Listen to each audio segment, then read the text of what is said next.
The crystal tumbler exploded against the kitchen wall, sending shards flying toward Brooke's 8-month pregnant belly. She gasped and instinctively turned sideways, her hands flying to protect her unborn child as glass fragments scattered across the marble floor. The sharp crack echoed through their pristine penthouse kitchen, followed by an awful silence that made her heart pound. "Look what you made me do," Clayton Marshall said, his voice cold and controlled despite the rage burning in his dark eyes. He stood 6 feet away, his expensive suit still perfectly pressed even after his violent outburst. Brooke Hamilton pressed her back against the granite countertop, her breath coming in short gasps. At 32, she had once been confident and successful, running her own marketing firm before Clayton convinced her to give it up when they married 5 years ago. Now she felt small and vulnerable, her swollen belly making escape impossible.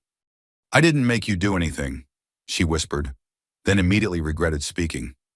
Clayton's jaw tightened, and she recognized the warning signs. His left eye twitched when his anger reached dangerous levels. "Don't contradict me, Brooke." He stepped closer, his Italian leather shoes crunching on broken glass. "I told you I had a bad day. The Meridian deal fell through because of incompetent lawyers, and I come home to my pregnant wife nagging me about counseling." She hadn't been nagging. She'd simply suggested he might want to talk to someone about the stress he'd been under lately. His temper had grown worse over the past month, especially as her due date approached.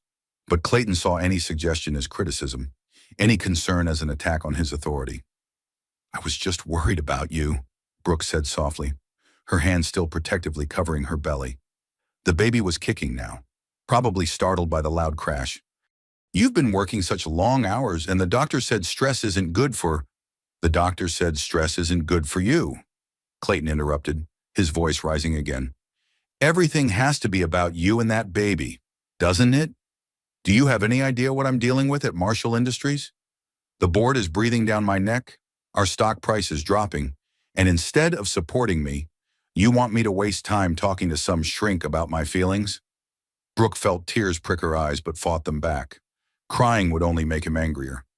She'd learned that lesson months ago when her hormones first started affecting her emotions. Clayton had no patience for what he called pregnancy drama. "I'm sorry," she said, hating herself for apologizing when she'd done nothing wrong. "I know you're under pressure. I just want to help." "You want to help?" Clayton laughed bitterly. "Then stop questioning everything I do. Stop making me feel like a failure in my own home. Do you know what my colleagues think when they see you waddling around at company events? They think I can't control my own wife." The words hit her like physical blows. Control. That's what this had always been about, even when she was too in love to see it clearly. Clayton needed to control everything: her career, her friendships, her family relationships, and now even her pregnancy. "I've gained exactly the weight the doctor recommended," Brooke said quietly, a spark of her old self flickering to life. "And I'm not waddling.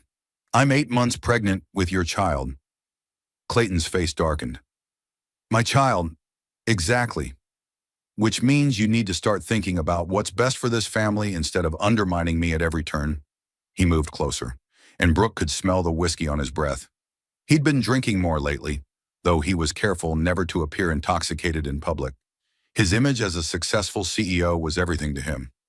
"I've never undermined you," she protested, then flinched as he slammed his palm against the counter next to her head. "You suggested counseling in front of Maria," he hissed, referring to their housekeeper, who came twice a week. "You made me look weak in front of the help. Do you understand how humiliating that is?" Brooke's heart raced. Maria had been putting away groceries when she'd mentioned the counseling idea. But the older woman barely spoke English and certainly hadn't seemed to be listening. Clayton's paranoia about his image had reached new heights lately. "She wasn't even paying attention," Brooke said, trying to keep her voice calm. "And even if she was, wanting to take care of your mental health isn't weak, it's smart." "Don't tell me what's smart," Clayton snapped. "I built a $50 million company from nothing. I think I know a little more about what's smart than a woman who gave up her little marketing business to play house." The cruelty in his voice made her gasp. He'd convinced her to close her business by promising they would start a family right away, and that he wanted her to focus on being a mother? It had taken 3 years to get pregnant, 3 years during which she'd slowly lost touch with her professional contacts and her sense of independence. That little marketing business was successful, she said, surprising herself with the firmness in her voice. I had 12 employees and annual revenue of over $2 million. Clayton's expression turned dangerous. Had being the operative word, now you have nothing except what I give you. And if you don't start showing some gratitude and respect, you might find yourself with even less. The threat hung in the air between them like a poison cloud.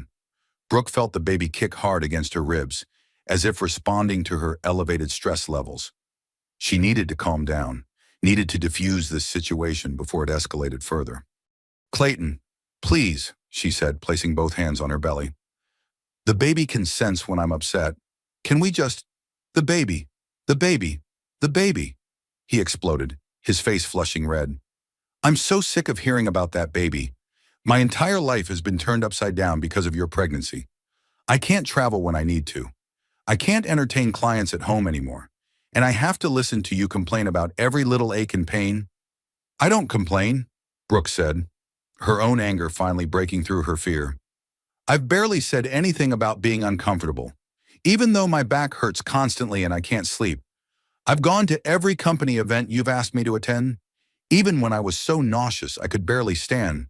I've supported you through everything. Supported me, Clayton's voice dropped to a menacing whisper. You've been a burden, an embarrassment. Do you know what Richard Morrison said to me at the club last week? He said I looked tired and asked if the pregnancy was taking a toll. Everyone can see that you're dragging me down. Brooke stared at him in shock. This wasn't just about the counseling suggestion or even the stress from work.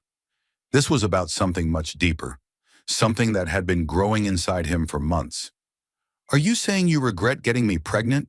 She asked, her voice barely audible. Clayton's silence was answer enough. The hurt that crashed over her was so intense it was almost physical.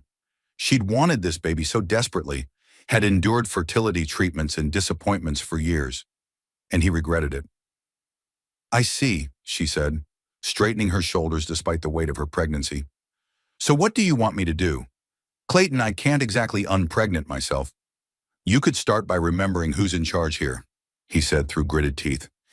You could stop questioning my decisions and making me look bad. You could act like a grateful wife instead of a victim. I'm not acting like a victim, Brooke said, her voice stronger now. I'm trying to have a conversation with my husband about something that concerns me. If you think that makes me ungrateful, then maybe we have bigger problems than I thought. The words hung between them for a moment, and Brooke saw something shift in Clayton's expression. The mask of controlled anger slipped, revealing something uglier underneath. Bigger problems, he repeated softly. You want to talk about bigger problems? Brooke, here's a bigger problem for you. Before she could react, he grabbed the crystal decanter from the counter and hurled it at the wall above her head. The heavy glass shattered with tremendous force, sending sharp fragments raining down on her.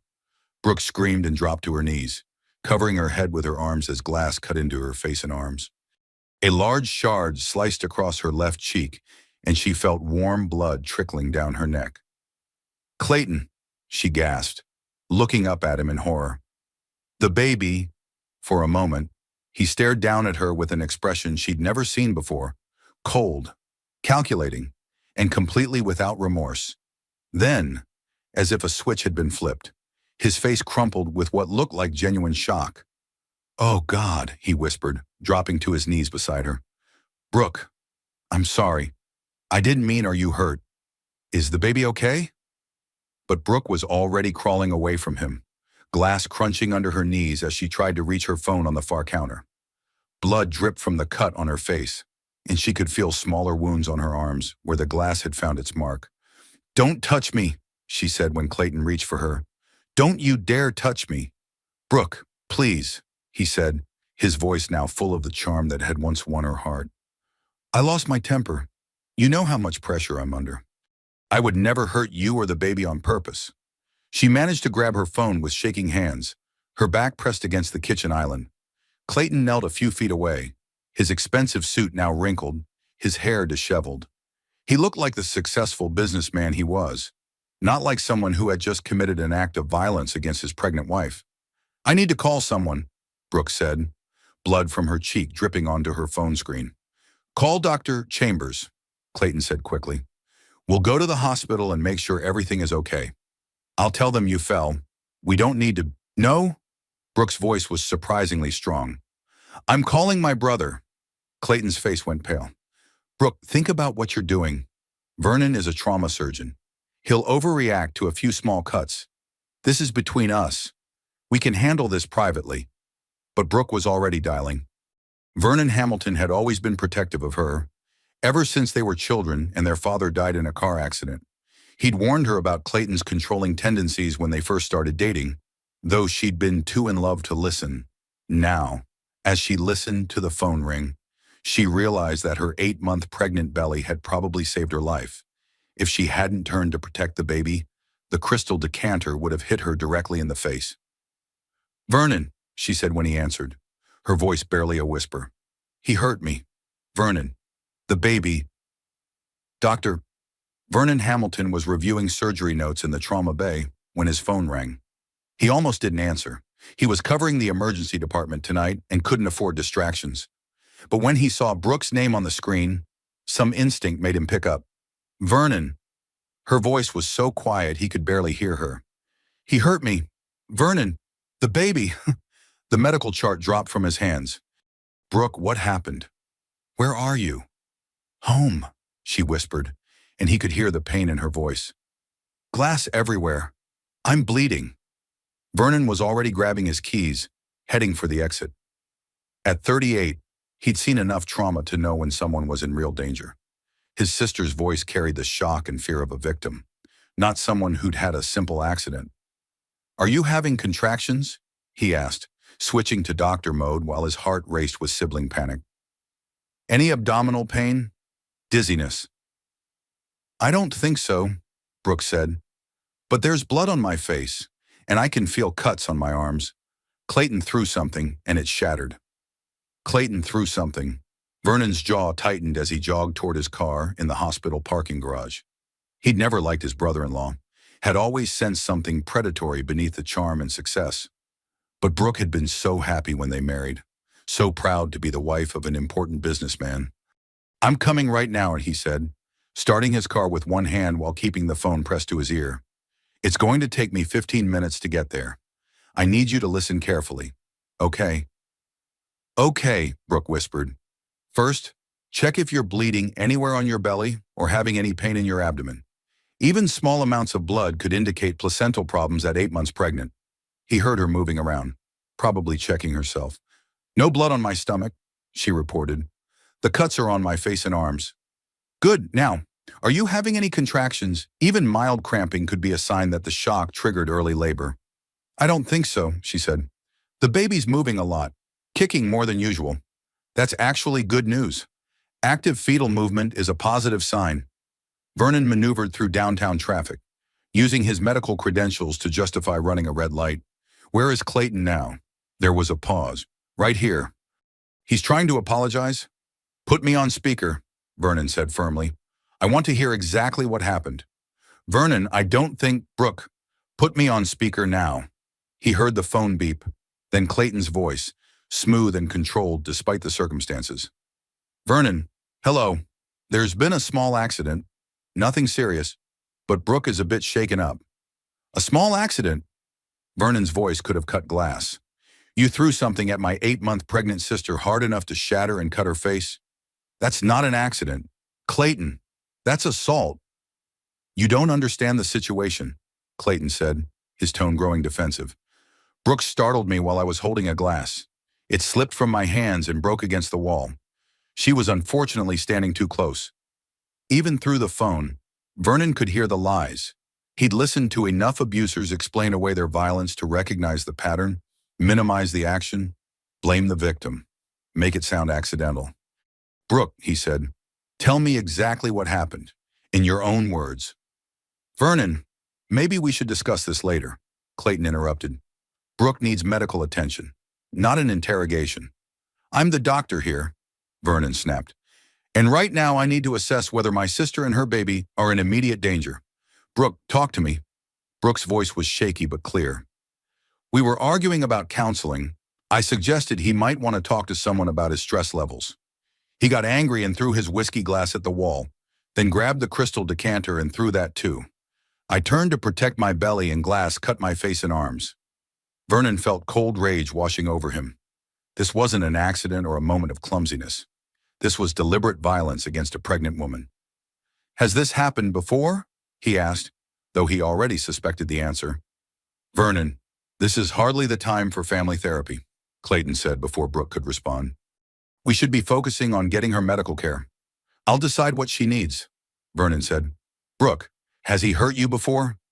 The silence stretched so long that Vernon thought the call had dropped. Then Brooke spoke, her voice barely audible. "Not like this," she whispered.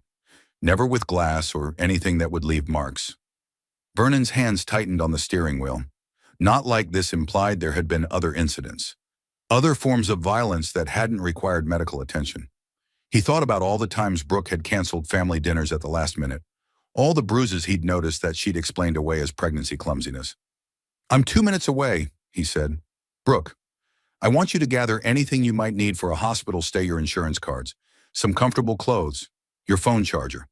Don't worry about much else." "That's not necessary," Clayton interjected. "I can drive her to the hospital myself." "There's no need to involve—" "You're not driving anywhere," Vernon cut him off. "And you're certainly not going to the hospital with her. You've done enough damage for one night." "Now listen here," Clayton said, his voice hardening. "I understand you're concerned about your sister, but I'm her husband. You don't get to make decisions about her medical care or who she sees." Vernon pulled into the parking garage of Brooke's luxury high-rise building. "Actually, as a licensed physician responding to a domestic violence situation, I have both the authority and the obligation to ensure she receives appropriate care. And as her brother, I have the right to protect her from further harm." He parked and took the elevator to the penthouse floor, his medical bag in one hand and his phone in the other. The elevator seemed to move impossibly slowly, and he found himself praying something he rarely did, that Brooke and the baby would be okay. When the elevator doors opened, he could hear voices from down the hall. Brooke's apartment door was slightly ajar, and he could see glass glittering on the floor even from the doorway. "Brooke," he called, stepping carefully into the foyer. "In the kitchen," she replied weakly. What Vernon saw when he entered the kitchen made his professional composure crack. Brooke sat on the floor against the kitchen island. Blood dried on her left cheek and smaller cuts visible on both arms. Broken crystal and glass covered the marble floor, in a pattern that suggested multiple impacts. The damage was extensive enough that it could only have been caused by deliberate force. Clayton stood across the room, his suit disheveled but otherwise unmarked. He watched nervously as Vernon knelt beside his sister and opened his medical bag. "Let me see," Vernon said gently, tilting Brooke's face toward the light. The cut on her cheek was about 2 inches long, but not deep enough to require stitches. More concerning were the multiple smaller cuts on her arms and the way she held herself protectively around her belly.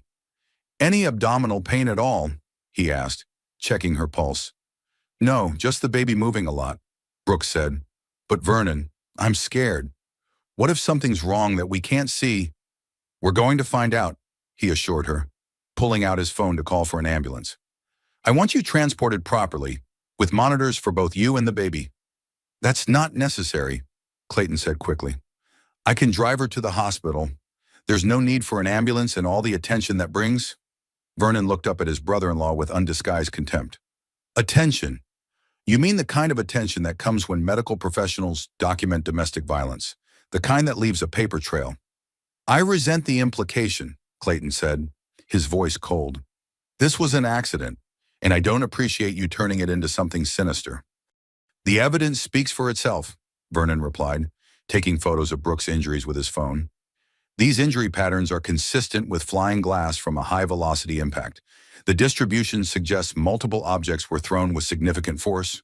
As he spoke, Vernon continued his examination, checking Brooke's blood pressure and listening to the baby's heartbeat with a portable fetal Doppler from his bag. The baby's heart rate was elevated but strong, and Brooke's vital signs were stable. "The baby sounds good," he told her, "but I want you monitored at the hospital for several hours to make sure there are no complications from the stress." "Vernon," Brooke said quietly, "there's something else." Clayton stepped forward. "Brooke, I don't think—" "This isn't the first time," she continued, ignoring her husband. "He's never used objects before. but he's pushed me, grabbed me hard enough to leave bruises. I just told myself it wasn't that bad because he never hit me with his hands. Vernon felt something cold settle in his stomach. Domestic violence often escalated during pregnancy, when the abuser felt threatened by the coming changes to the family dynamic. If Clayton had been using force before, tonight's incident represented a dangerous escalation. "We need to get you to the hospital now," he said, helping Brooke to her feet. "And we need to call the police." "Absolutely not," Clayton said sharply. "I forbid it. This is a private family matter, and I won't have my reputation destroyed over a misunderstanding." "Your reputation?" Vernon stared at him incredulously. "Your pregnant wife is bleeding from glass cuts you inflicted, and you're worried about your reputation." "I'm worried about what's best for this family," Clayton replied. "Brooke depends on me financially. If this gets out, if it affects my business, she and the baby will suffer too." Vernon recognized the manipulation tactic, making the victim responsible for the consequences of reporting the abuse. It was a classic move designed to maintain control even after violence had been exposed. "Brooke doesn't depend on you," Vernon said firmly. "She has family who will support her, and she has legal rights to marital assets. You're not her savior, Clayton. You're her abuser." The word hung in the air like a physical presence. Abuser. Vernon watched Clayton's face cycle through expressions: surprise, anger, calculation, and finally a kind of cold fury that made him step protectively in front of his sister. "I think you need to leave," Clayton said quietly. "This is my home, and I want you out." "I'm not going anywhere without Brooke," Vernon replied. "And neither are you. She's coming with me to the hospital, and then we're going to discuss what happens next." "Actually," Brooke said, her voice stronger than it had been all evening, "I think I'd like to stay with Mom tonight. After the hospital, I mean..." Clayton's face went white. "Brooke, you can't be serious. You live here. Your life is here. You can't just run home to Mommy every time we have a disagreement." "A disagreement?" Vernon repeated. "You threw heavy objects at your pregnant wife. That's not a disagreement. It's assault." The sound of the elevator arriving interrupted their conversation. Vernon had called for an ambulance while examining Brooke, and now he could hear paramedics in the hallway. "Remember," he told his sister quietly, "tell them exactly what happened. Don't let him make you minimize this." As the paramedics entered with their equipment, Vernon realized this was just the beginning. The next few hours would determine whether Brooke and her baby would be safe, and whether Clayton would face any consequences for his actions. But looking at his sister's face, bruised, cut, but finally showing a spark of the determination he remembered from their childhood, Vernon felt a small flicker of hope. Maybe tonight would be the night Brooke finally saw Clayton for what he really was.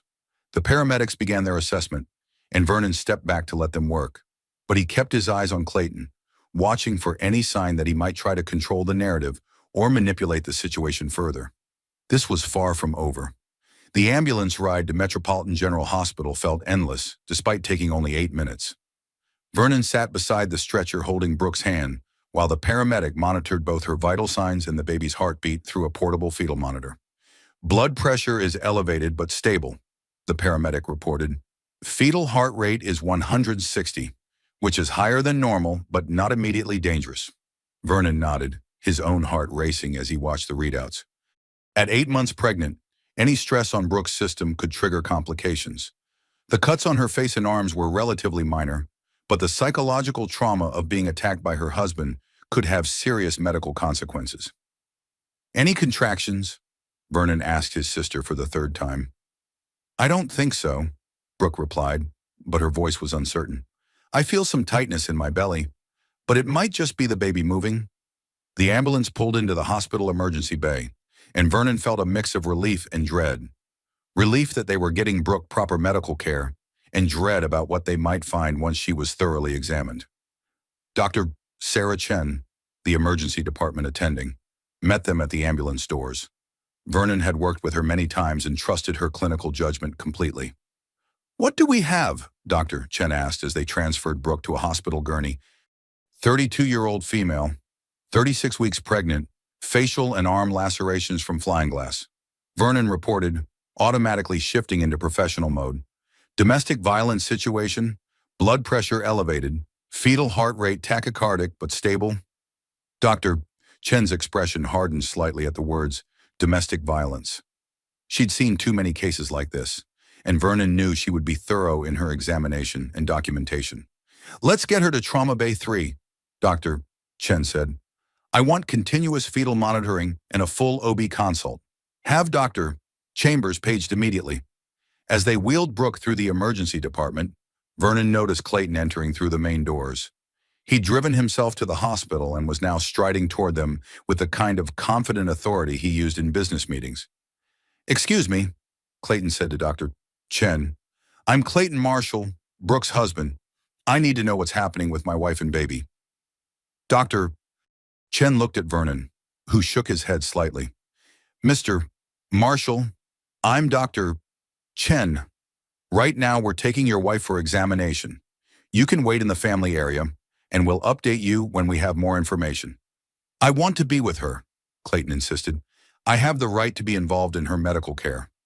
Actually, Vernon said, stepping between Clayton and the gurney, given that this is a domestic violence case, the patient's safety and comfort take precedence. Brooke, do you want Clayton in the examination room with you? Brooke looked at her husband, then at her brother. For a moment, Vernon saw the old Brooke, the confident woman who had built her own business and made her own decisions. No, she said quietly. I'd like some time to think. Clayton's face flushed with anger, but Dr. Chen was already moving the gurney away from him. Security will show you to the waiting area, she told him firmly. In Trauma Bay 3, a team of nurses quickly got to work. They cleaned and examined Brooke's cuts while Dr. Chen performed a comprehensive physical examination. The fetal monitor showed the baby's heart rate was still elevated, and Brooke reported feeling increased pressure in her abdomen. I'm going to do an ultrasound, Dr. Chen said, and I want Dr. Chambers here for a full obstetric evaluation. Dr. Pearl Chambers arrived within minutes. At 41, she was one of the most respected obstetricians at Metropolitan General, known for her skill in high-risk pregnancies. She took one look at the fetal monitor readings and frowned. How long has the heart rate been elevated? She asked. Since we arrived, Vernon replied. The stress from the attack seems to have affected both mother and baby. Dr. Chambers began her ultrasound examination, her expression growing more concerned as she studied the images on the screen. Vernon, I need you to look at this. Vernon moved to where he could see the monitor. What he saw made his blood run cold. There was a shadow along the edge of the placenta that shouldn't be there, a sign of placental abruption, a potentially life-threatening condition where the placenta separates from the uterine wall. How bad? He asked quietly. Partial abruption, but it's active. Dr. Chambers replied. The trauma from tonight's incident likely triggered it. We need to get her to the OR immediately. Brooke saw their expressions and gripped Vernon's hand. What's wrong? Is the baby okay? Dr. Chambers turned to her with the kind of calm authority that came from years of delivering difficult news. Brooke, the stress from tonight has caused part of your placenta to separate from your uterus. It's called placental abruption, and it means we need to deliver your baby right away. Right away! Brooke's voice was barely a whisper. But it's too early. I'm only 36 weeks. 36 weeks is considered late preterm, Dr. Chambers explained. The baby's lungs should be developed enough to breathe on their own, but there will probably be a NICU stay. Right now, the bigger concern is that if we don't deliver soon, both you and the baby could be in serious danger. Vernon felt his professional composure cracking. This was his sister, his nephew or niece, and he was watching their lives hang in the balance because of Clayton's violence. What are the risks? Brooke asked. With surgery, we're looking at normal C-section risks plus potential complications from the abruption, Dr. Chambers said honestly. Without surgery, the bleeding could become life-threatening for both of you. We need to move fast. The trauma bay erupted into controlled chaos as nurses prepared Brooke for emergency surgery. Vernon found himself pushed aside as the team worked, but he could hear Dr. Chambers on the phone with the anesthesiologist and NICU team. Vernon, Brooke called out as they prepared to move her to the operating room. If something happens to me, promise me you won't let Clayton control what happens to the baby?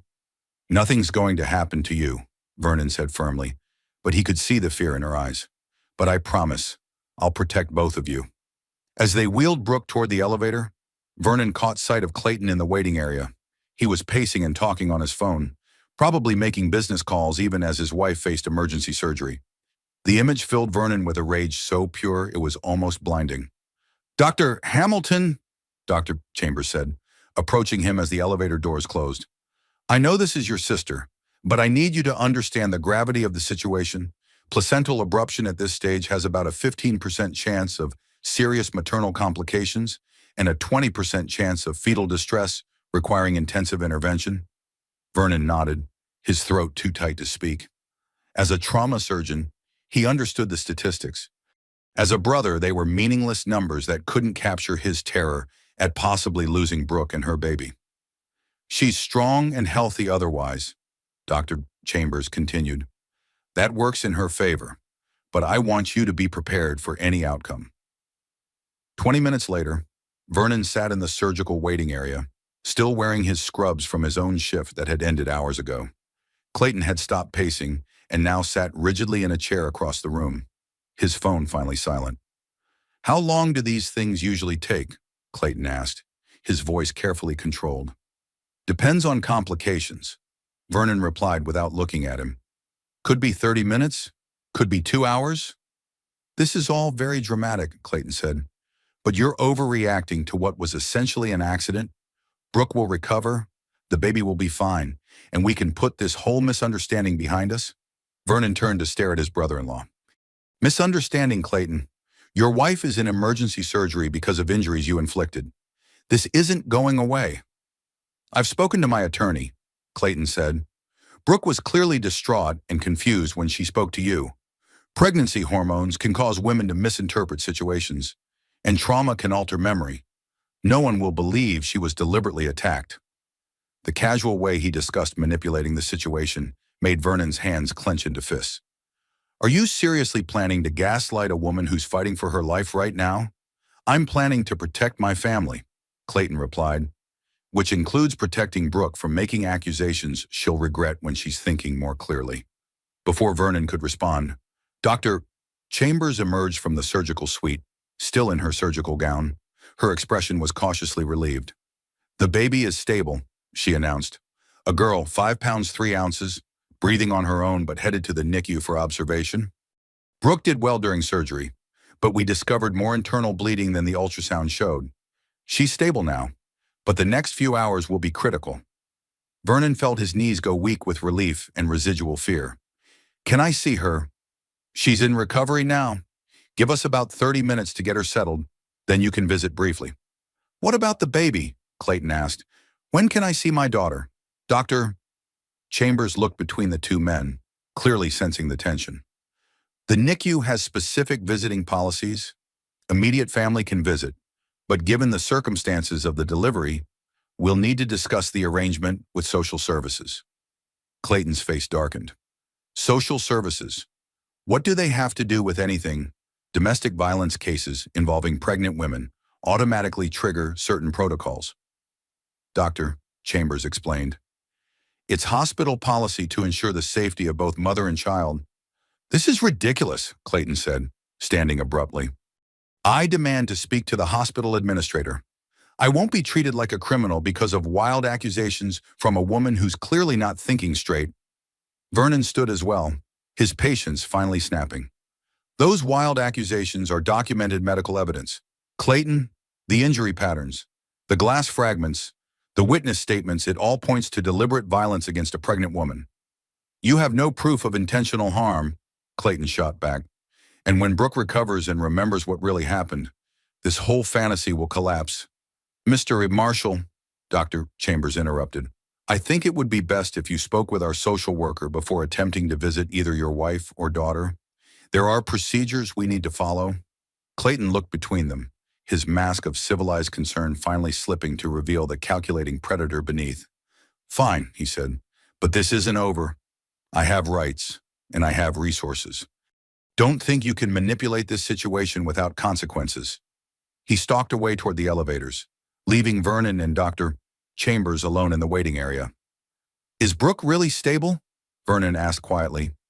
"She's stable but not out of the woods," Dr. Chambers admitted. "The internal bleeding was more extensive than we initially thought. We got it under control. But she lost a significant amount of blood. She'll need monitoring for the next 24 hours. Vernon sank back into his chair, the weight of the evening finally hitting him. His sister had nearly died. His niece was in the NICU, and Clayton was already planning how to manipulate the situation to avoid consequences. But Brooke was alive, and she'd finally seen Clayton's true nature. Maybe that would be enough to break the cycle of control and abuse that had defined their marriage. Vernon closed his eyes and allowed himself a moment of hope. The worst might be over, but the real fight was just beginning. The next morning, Vernon sat beside Brooke's hospital bed, watching her sleep. She looked pale and fragile against the white sheets, with bandages covering the cuts on her face and arms. The baby his niece Hope, as Brooke had decided to name her, was stable in the NICU, though she would need several more weeks of monitoring. "Vernon?" Brooke's voice was weak as she opened her eyes. "Is Hope okay?" "She's perfect," Vernon assured her, taking her hand. 5 pounds, 3 ounces of pure determination. The NICU team says she's breathing well on her own, which is excellent for 36 weeks. Brooke smiled for the first time since the attack, then winced as the movement pulled at the cut on her cheek. "Can I see her?" "Once you're cleared to move around," Vernon said. "Dr. Chambers wants to monitor you for another day because of the blood loss." "Blood loss?" Brooke looked confused.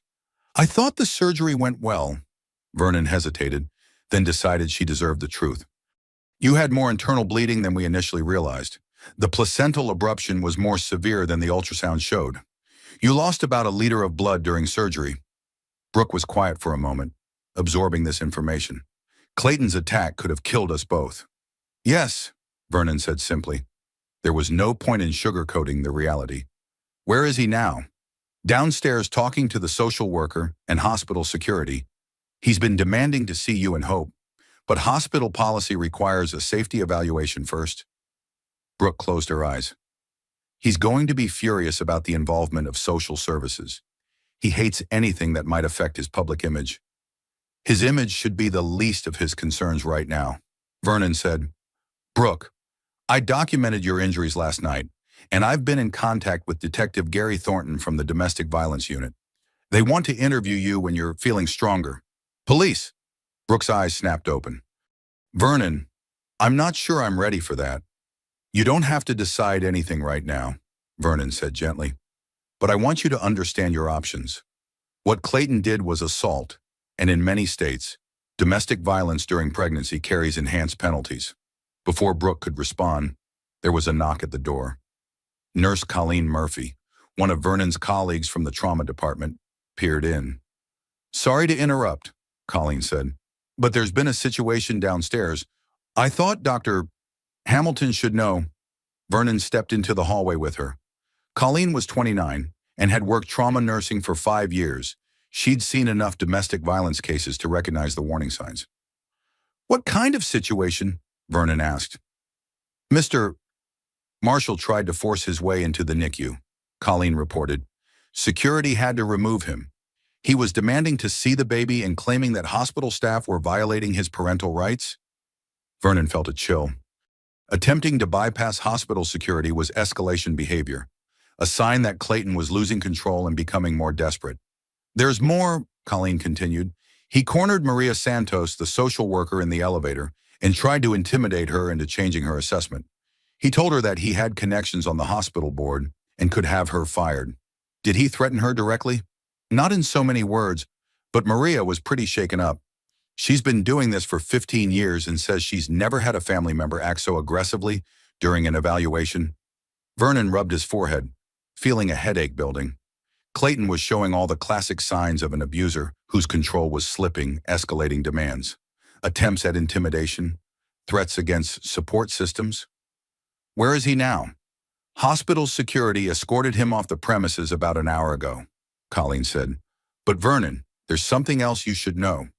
I overheard him on the phone in the parking garage before security removed him. He was talking to someone about controlling the narrative and managing the situation before it gets out of hand." Vernon felt his blood chill. In his experience, when abusers started talking about controlling narratives, it usually meant they were planning to discredit their victims or manipulate evidence. Did he see you listening? I don't think so. I was coming back from break and heard him through the stairwell door. But Vernon, he sounded different, cold and calculating, not like the charming businessman he usually pretends to be. Vernon thanked Colleen and returned to Brooke's room, his mind racing. Clayton's behavior was escalating exactly as he'd feared it would. The mask was coming off, revealing the predator beneath the polished exterior. What was that about? Brooke asked when he sat back down. Vernon debated how much to tell her, then decided she needed to understand the situation fully. Clayton tried to force his way into the NICU and threatened the social worker. Hospital security had to remove him. Brooke's face went pale. He threatened the social worker, Vernon. He's never done anything like that before. He's always been so careful about his public image. That's exactly what worries me, Vernon said. When abusers start acting out in public, it usually means they're losing control, and desperate people do dangerous things. You think he might try to hurt me again? I think he's going to try to manipulate the situation to make you look unstable or unreliable, Vernon said. He was talking on the phone about controlling the narrative. That suggests he's planning some kind of campaign to discredit you. Brooke was quiet for several minutes, staring at the ceiling. When she finally spoke, her voice was stronger than it had been since the attack. Vernon, I need to tell you something. About our marriage. About things that have been happening for months. What kind of things? Financial control, for starters, Brooke said. About 2 years ago, Clayton convinced me to put all our accounts in his name for tax efficiency. I haven't had access to my own money since then. Vernon felt his anger building again. Financial abuse was often the foundation that made other forms of control possible. What about your inheritance from Dad's life insurance? Clayton invested it in his company, Brooke said quietly. He said it would give us a better return than traditional investments. But I don't have any documentation of that investment, and when I've asked about it, he says I don't understand the complexities of business finance. Brooke, that inheritance was over $200,000. I know. Tears started forming in her eyes. Vernon, I think I've been incredibly stupid. All these years, I thought I was living this glamorous life as the wife of a successful CEO, but I don't own anything. I don't have any money. I don't even have access to our joint checking account. Vernon's hands clenched into fists. Clayton hadn't just been physically and emotionally abusive. He'd been systematically stripping Brooke of her financial independence and security. There's more, Brooke continued. The social isolation started gradually. First, he convinced me that my business was too stressful and I should focus on starting a family. Then he started criticizing my friends, saying they were jealous of our success or bad influences. Over the past year, I've barely seen anyone except at his company events. What about Mom? You've been visiting her regularly. Only when Clayton was traveling, Brooke admitted. He said family dinners were boring and that Mom was too critical of him. I've been lying to both of you, making excuses about why he couldn't come or why I had to leave early. Vernon realized that Clayton had been methodically destroying Brooke's support systems, isolating her from anyone who might recognize the abuse or offer help. It was a textbook pattern, executed with the precision of someone who understood exactly what he was doing.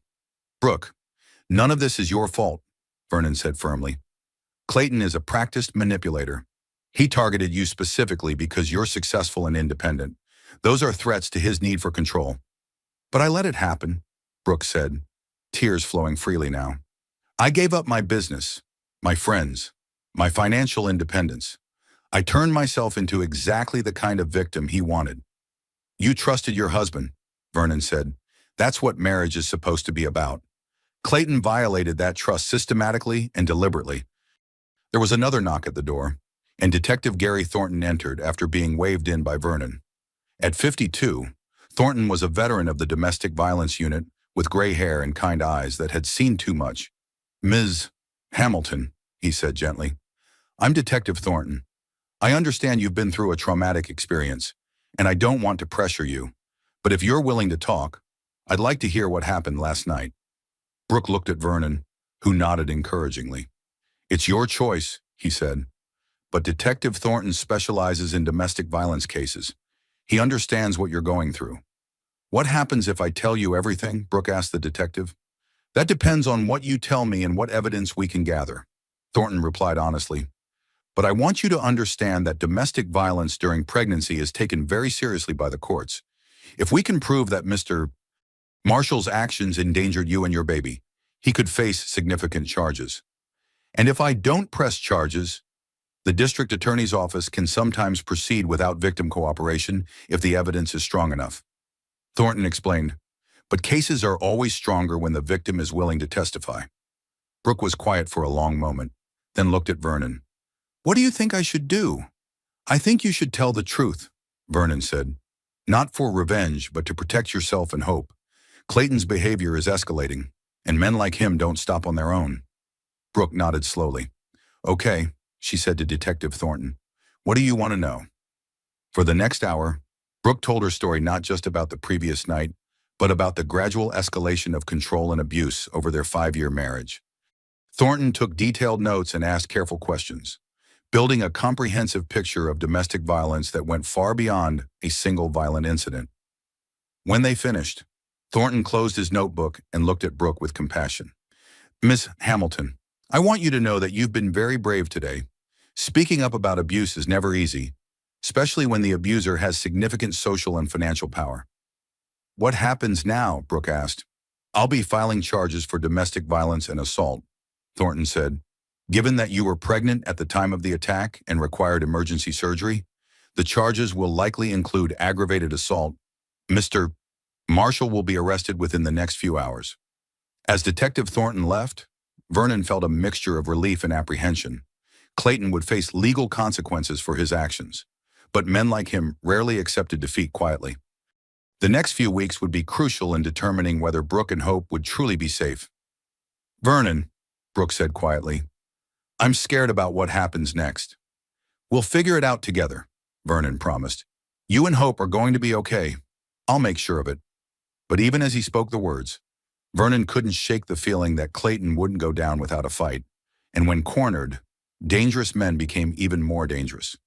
3 days later, Vernon sat in the hospital cafeteria across from his mother, Maureen Hamilton, watching her struggle to process everything that had happened. At 64, Maureen had raised 2 children, largely on her own after their father's death, and she'd always been the family's moral compass. Now she looked smaller than Vernon remembered, as if the weight of Brooke's situation had physically diminished her. I just don't understand how I missed it, Maureen said for the 3rd time, stirring her coffee absently. 5 years, Vernon. For 5 years, I thought Brooke was happy. Clayton's good at hiding his true nature, Vernon replied. That's how abusers operate. They create a public persona that's completely different from who they are in private. But there must have been signs, Maureen insisted. The way she started canceling family dinners, how she seemed nervous when Clayton was around, those bruises she explained away as pregnancy clumsiness. I should have seen it. Vernon reached across the table and covered his mother's hand with his own. Mom, even I didn't see the full picture until Monday night. Clayton was methodical about isolating Brooke and controlling the narrative. You can't blame yourself for believing what she told you. Maureen was quiet for a moment, then looked up with the fierce determination Vernon remembered from his childhood. What can I do to help? How do we make sure this never happens again? The most important thing is supporting Brooke's decisions, Vernon said. She's going to need time to rebuild her confidence and independence. Clayton spent years convincing her that she couldn't trust her own judgment. Where will she live? She can't go back to that penthouse. We're working on that, Vernon said. Gwendolyn Pierce, remember Brooke's friend from college who became a family attorney? She's been researching Brooke's legal options. As if summoned by his words, Gwendolyn Pierce appeared at their table. At 45, Gwen had built a successful practice specializing in family law and domestic relations. She'd maintained her friendship with Brooke over the years despite Clayton's attempts to discourage it. I'm sorry I'm late, Gwen said, sitting down with a thick folder of documents. I've been at the courthouse filing emergency motions. What kind of motions? Vernon asked. Restraining order, emergency custody provisions for Hope, and motions to freeze marital assets, Gwen replied. Clayton's been liquidating accounts since Tuesday. He's moved over $300,000 to offshore holdings in the past 48 hours. Vernon felt his blood pressure spike. He's hiding money. Not just hiding it, stealing it, Gwen said grimly. I've been reviewing the financial records that Brooke gave me access to, and the pattern is clear. He's been systematically moving assets out of her reach for months, probably planning for this contingency. Maureen looked confused. What does that mean exactly? It means Clayton has been planning to leave Brooke with nothing if she ever tried to leave him. Gwen explained. The offshore accounts, the business investments in her name that she doesn't control, the debt he's accumulated against their property, it's all designed to make her financially dependent, even in divorce. Can we stop him? Vernon asked. I've filed for an emergency asset freeze, but it will take time to unwind everything he's done, Gwen said. The good news is that domestic violence during pregnancy gives us significant leverage in family court. Judges take a very dim view of men who endanger their pregnant wives. Vernon's phone buzzed with a text message. He glanced at it and felt his stomach clench. Speak of the devil, he said. Clayton wants to meet with me. Says it's important. Don't do it, Gwen said immediately. He's probably trying to manipulate you into convincing Brooke to drop the charges. Or gather information he can use against her, Maureen added, surprising them both with her insight. Vernon considered their warnings, but something made him hesitate. What if he says something incriminating if I record the conversation? It might help Brooke's case. Vernon, as Brooke's attorney, I'm advising you not to meet with Clayton without legal representation, Gwen said firmly. Men like him are dangerous when they're cornered. Before Vernon could respond, his pager went off. Emergency surgery, a multi-vehicle accident with multiple trauma victims. I have to go, he said, standing. We'll discuss this later. As Vernon hurried toward the trauma bay, his mind was torn between his professional responsibilities and his family crisis. The surgery lasted 4 hours, requiring all of his concentration and skill to save 2 critically injured patients.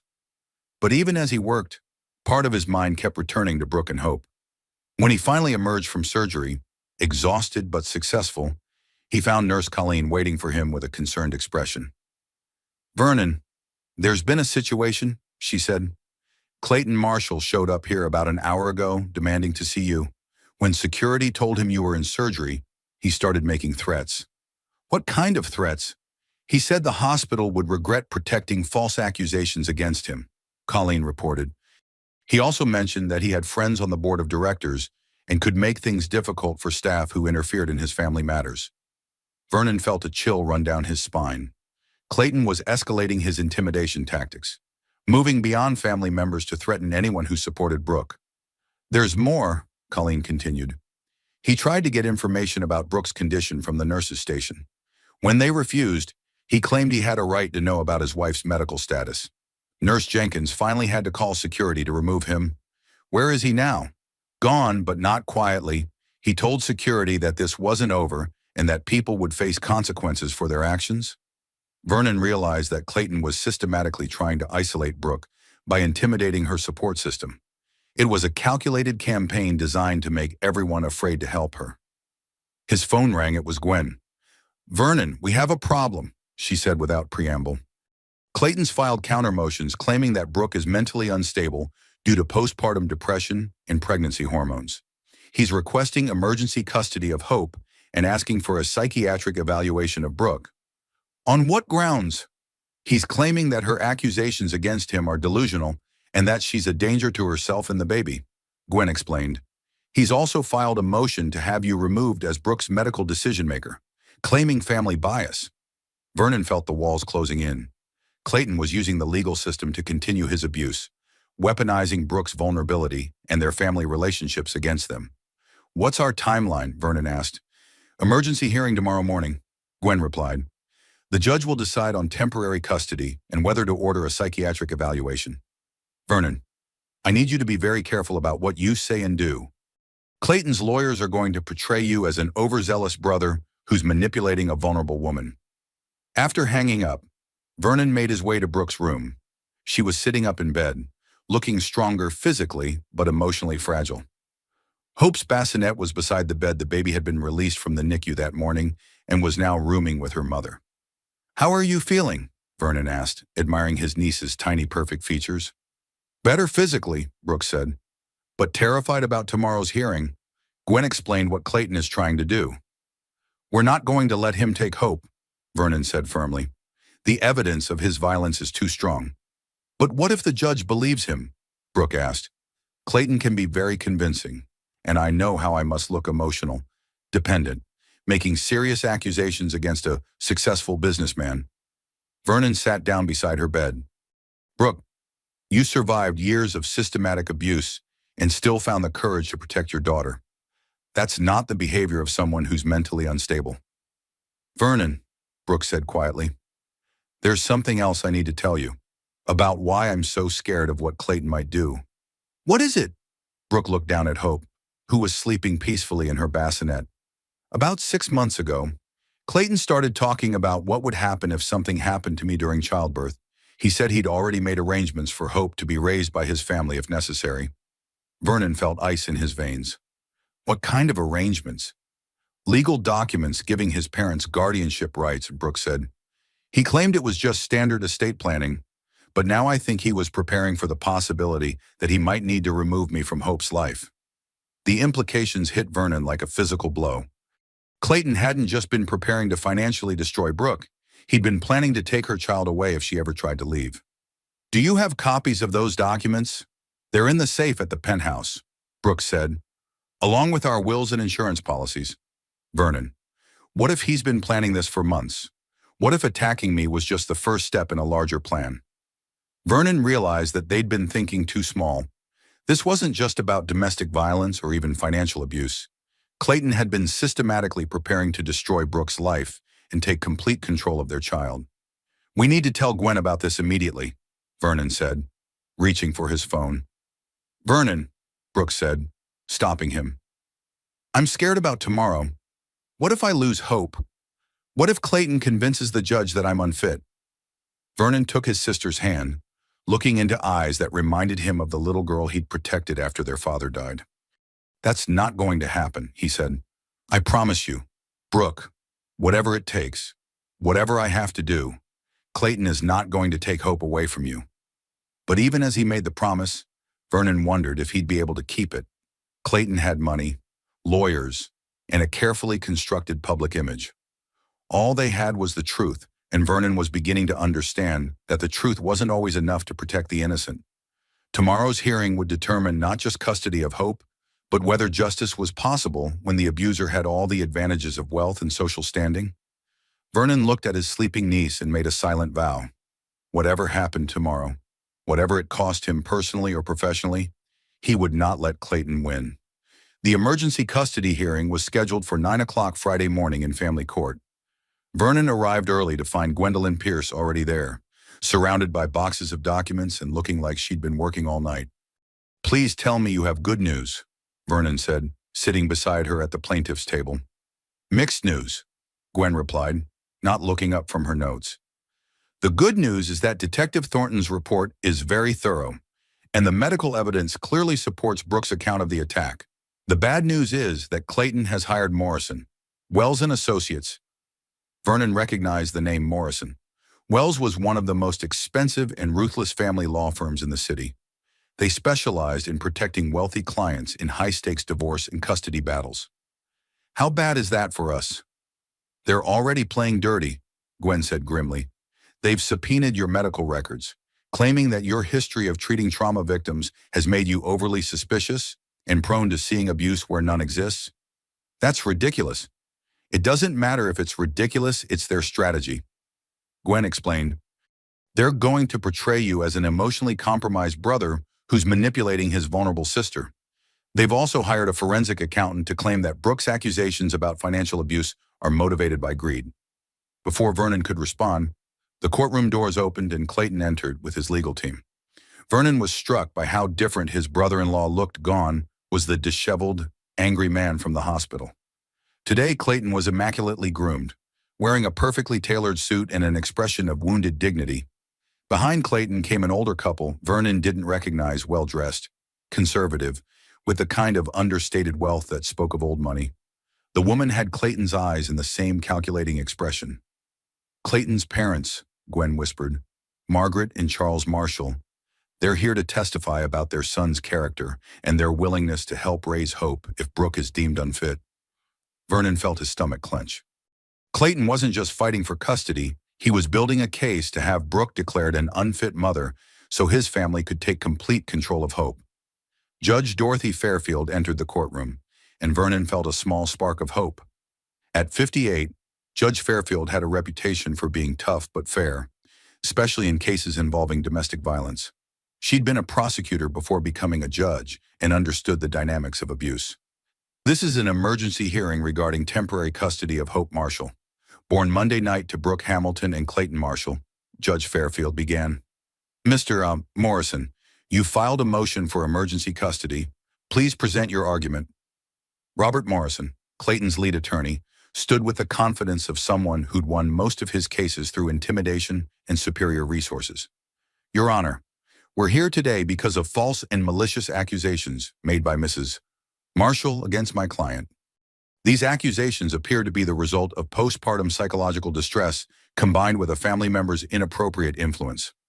Vernon watched as Morrison painted a picture of Brooke as an unstable woman being manipulated by her overzealous brother. He cited the stress of fertility treatments, the hormonal changes of pregnancy, and the trauma of emergency surgery as factors that had compromised her judgment. Furthermore, Morrison continued, Mrs. Marshall has been unable to provide for herself financially and has demonstrated poor decision-making regarding the family's assets. Mr. Marshall's parents are prepared to provide a stable, secure environment for baby Hope, while Mrs. Marshall receives the psychiatric care she clearly needs. When Morrison finished, Gwen stood to present their case. She methodically laid out the evidence of Clayton's abuse, the medical records, the police report, the pattern of financial control, and the systematic isolation of Brooke from her support systems. Your Honor, Gwen concluded, this is not a case of postpartum depression or family manipulation. This is a classic pattern of domestic violence that escalated to the point where Mr. Marshall's actions required emergency surgery to save both mother and child. The evidence is overwhelming and objective. Judge Fairfield reviewed the documents for several minutes before speaking. I'd like to hear testimony from the parties involved. Mrs. Marshall, are you prepared to testify today? Brooke stood from where she'd been sitting behind the defense table. She still looked pale and fragile, with visible bandages on her face and arms, but her voice was steady when she spoke. Yes, Your Honor. I'm ready. For the next hour, Brooke recounted the progression of abuse in her marriage from the subtle control and isolation to the escalating violence that culminated in Monday night's attack. She spoke clearly and calmly, providing specific examples and dates whenever possible. Morrison's cross-examination was brutal. He questioned every detail of her account, suggested that pregnancy hormones had affected her memory, and implied that her injuries could have been self-inflicted for attention, but Brooke remained composed, never becoming defensive or emotional despite the aggressive questioning. Mrs. Marshall, Morrison said in conclusion, isn't it true that you stand to gain millions of dollars in a divorce settlement if these accusations are believed? I don't want millions of dollars, Brooke replied quietly. I want my daughter to be safe. I want to rebuild my life without fear. Money can't undo what Clayton did to us. When it was Vernon's turn to testify, Morrison immediately attacked his credibility. Dr. Hamilton, isn't it true that you've disliked my client since he began dating your sister? I was concerned about some of his controlling behaviors, Vernon admitted, but I hoped I was wrong. And isn't it true that your experience treating trauma victims has made you prone to seeing violence and abuse in normal disagreements? No, Vernon said firmly. My experience has taught me to recognize the signs of systematic abuse. What I saw Monday night wasn't a disagreement, it was attempted murder. The phrase hung in the courtroom like a thunderclap. Morrison objected, but Judge Fairfield allowed the statement to stand. Dr. Hamilton, she said, please explain why you believe this was attempted murder rather than domestic violence. Vernon took a deep breath.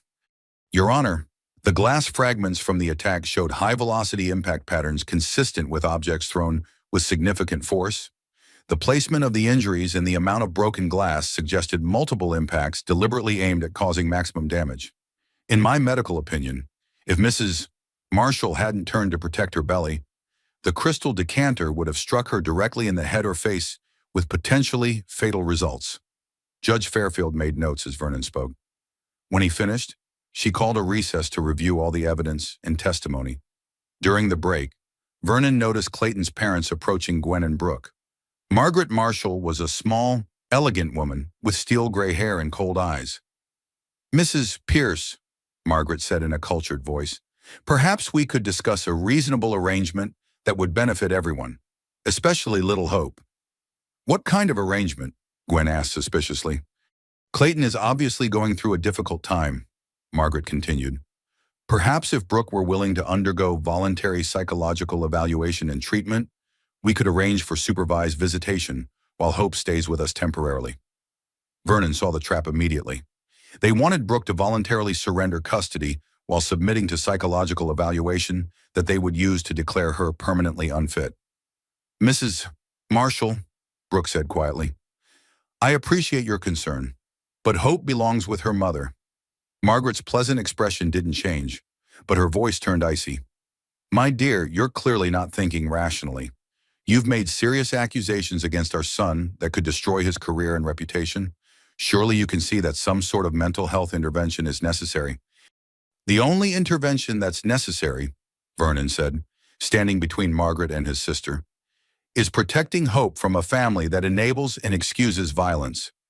Margaret's mask finally slipped, revealing the same calculating coldness that Vernon had seen in Clayton. "Dr. Hamilton, you're interfering in family matters that don't concern you. My son has resources and connections that you can't imagine. It would be wise to consider what's best for everyone involved." The threat was subtle but unmistakable. Vernon realized that Clayton's entire family was involved in the campaign to discredit Brooke and take control of Hope. Judge Fairfield returned to the courtroom and called everyone to order. "After reviewing all the evidence and testimony," she began, "I'm prepared to make my ruling on temporary custody." Vernon held his breath, knowing that the next few words would determine Hope's future. "The evidence of domestic violence in this case is compelling and well documented," Judge Fairfield continued.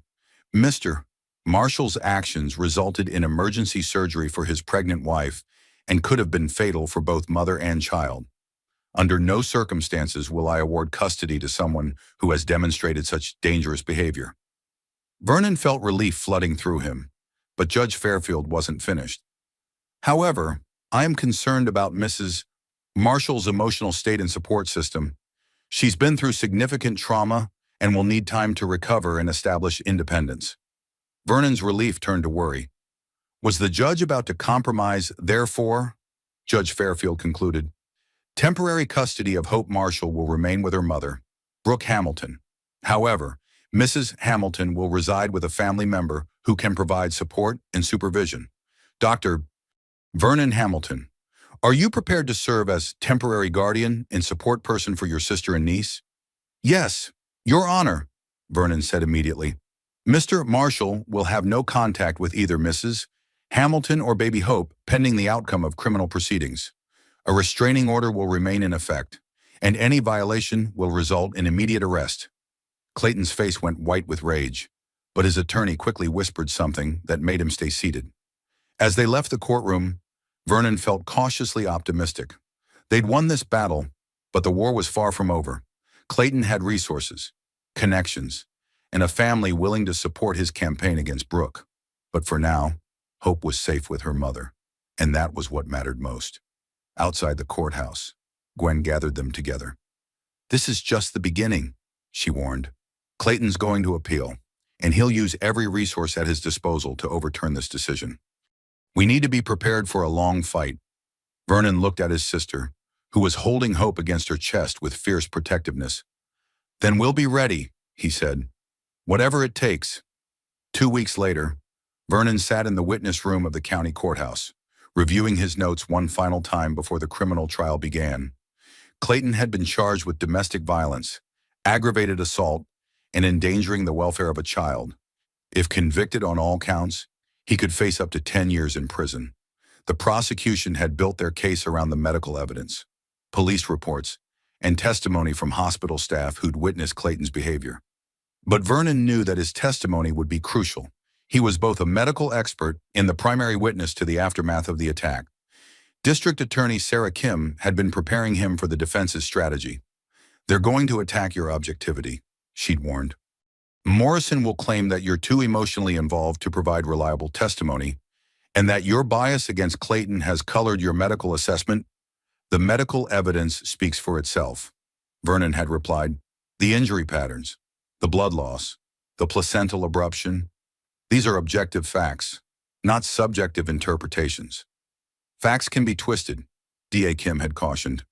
Morrison is very good at creating doubt, especially when the victim is vulnerable and the defendant is wealthy and sympathetic. Now, waiting to be called to testify, Vernon reflected on how much had changed in 2 weeks. Brooke and Hope were staying in his guest bedroom, slowly rebuilding their lives. Brooke was seeing a therapist twice a week and working with Gwen to untangle the financial web Clayton had created. Hope was thriving, gaining weight and developing the alert curiosity of a healthy baby. But Clayton hadn't given up. His parents had hired private investigators to dig into Brooke's past, looking for anything that could be used to discredit her. They'd also been spreading rumors in their social circles that Brooke was mentally unstable and had made false accusations for financial gain. Dr. Hamilton. A bailiff appeared at the door. You're up. Vernon walked into the courtroom, which was packed with observers. He recognized several of Clayton's business associates and country club friends, all there to show support for the defendant.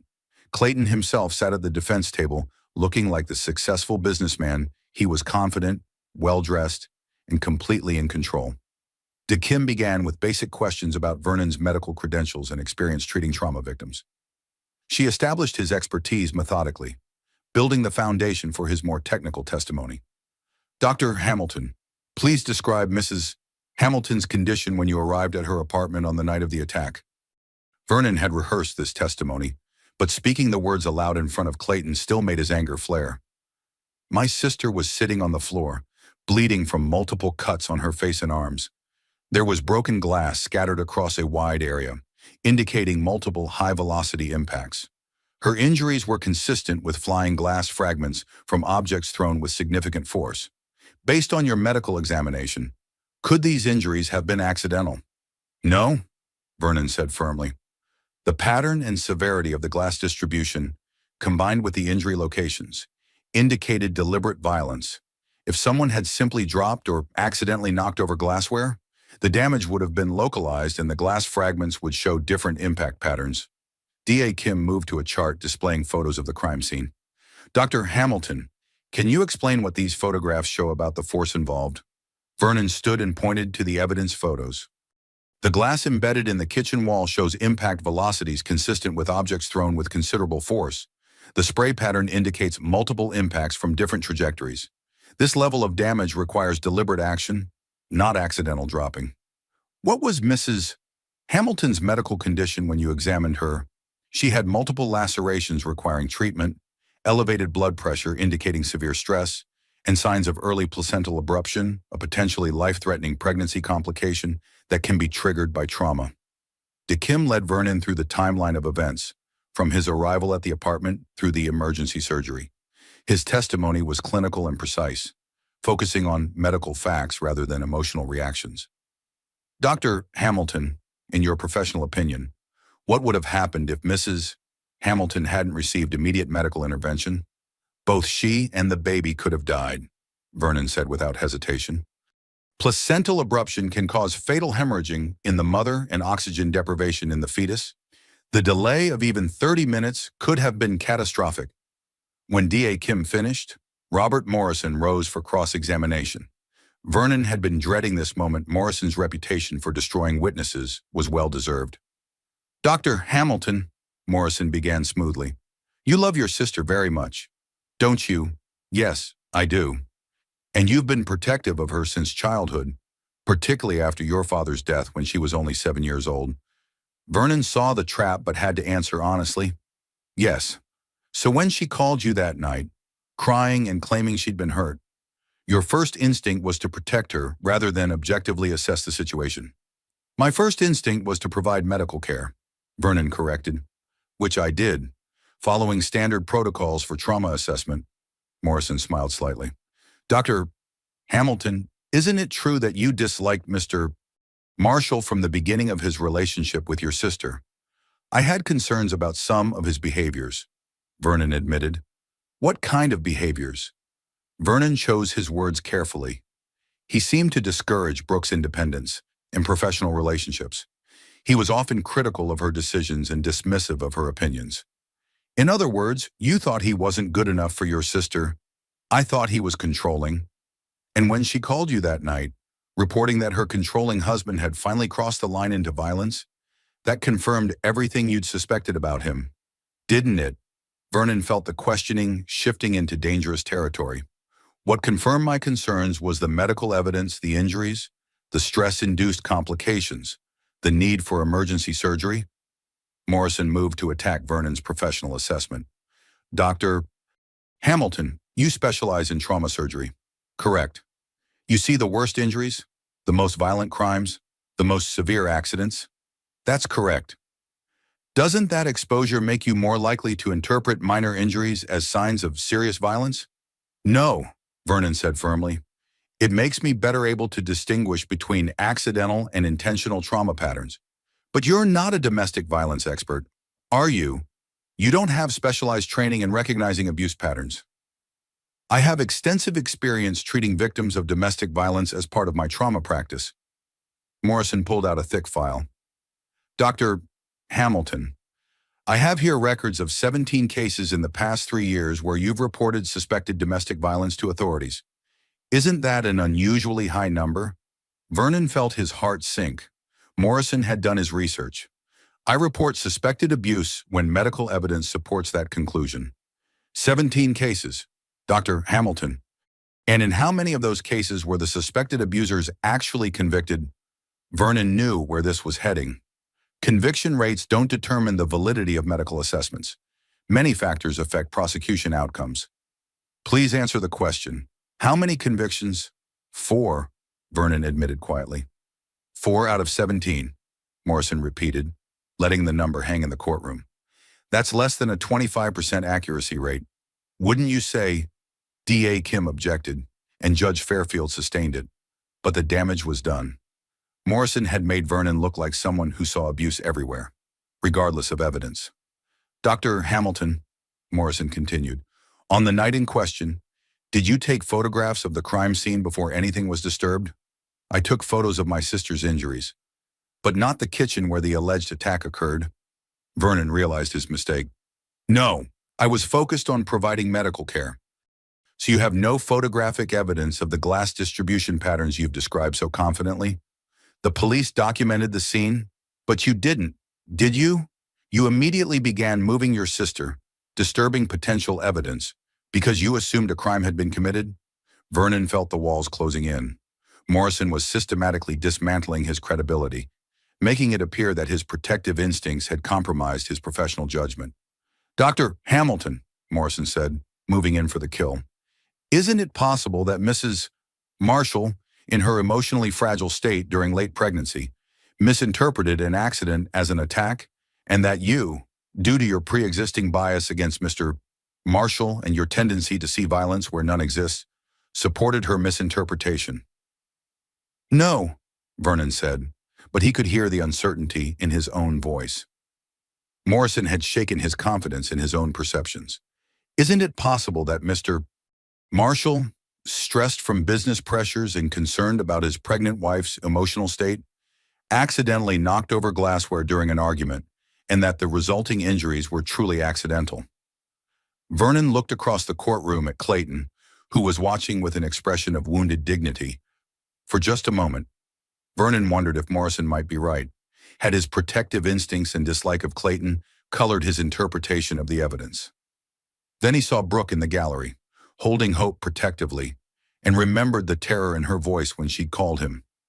He remembered the calculated coldness in Clayton's eyes at the hospital, the threats against hospital staff, the systematic financial abuse that Gwen had uncovered.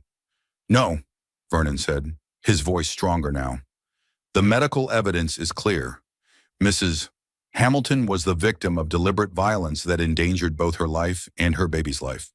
That's not interpretation or bias, that's medical fact. Sorry, Morrison tried several more approaches, but Vernon held firm. He'd been shaken, but not broken. When the cross-examination finally ended, Vernon felt like he'd survived a boxing match. As he left the witness stand, Vernon caught sight of Clayton's parents in the gallery.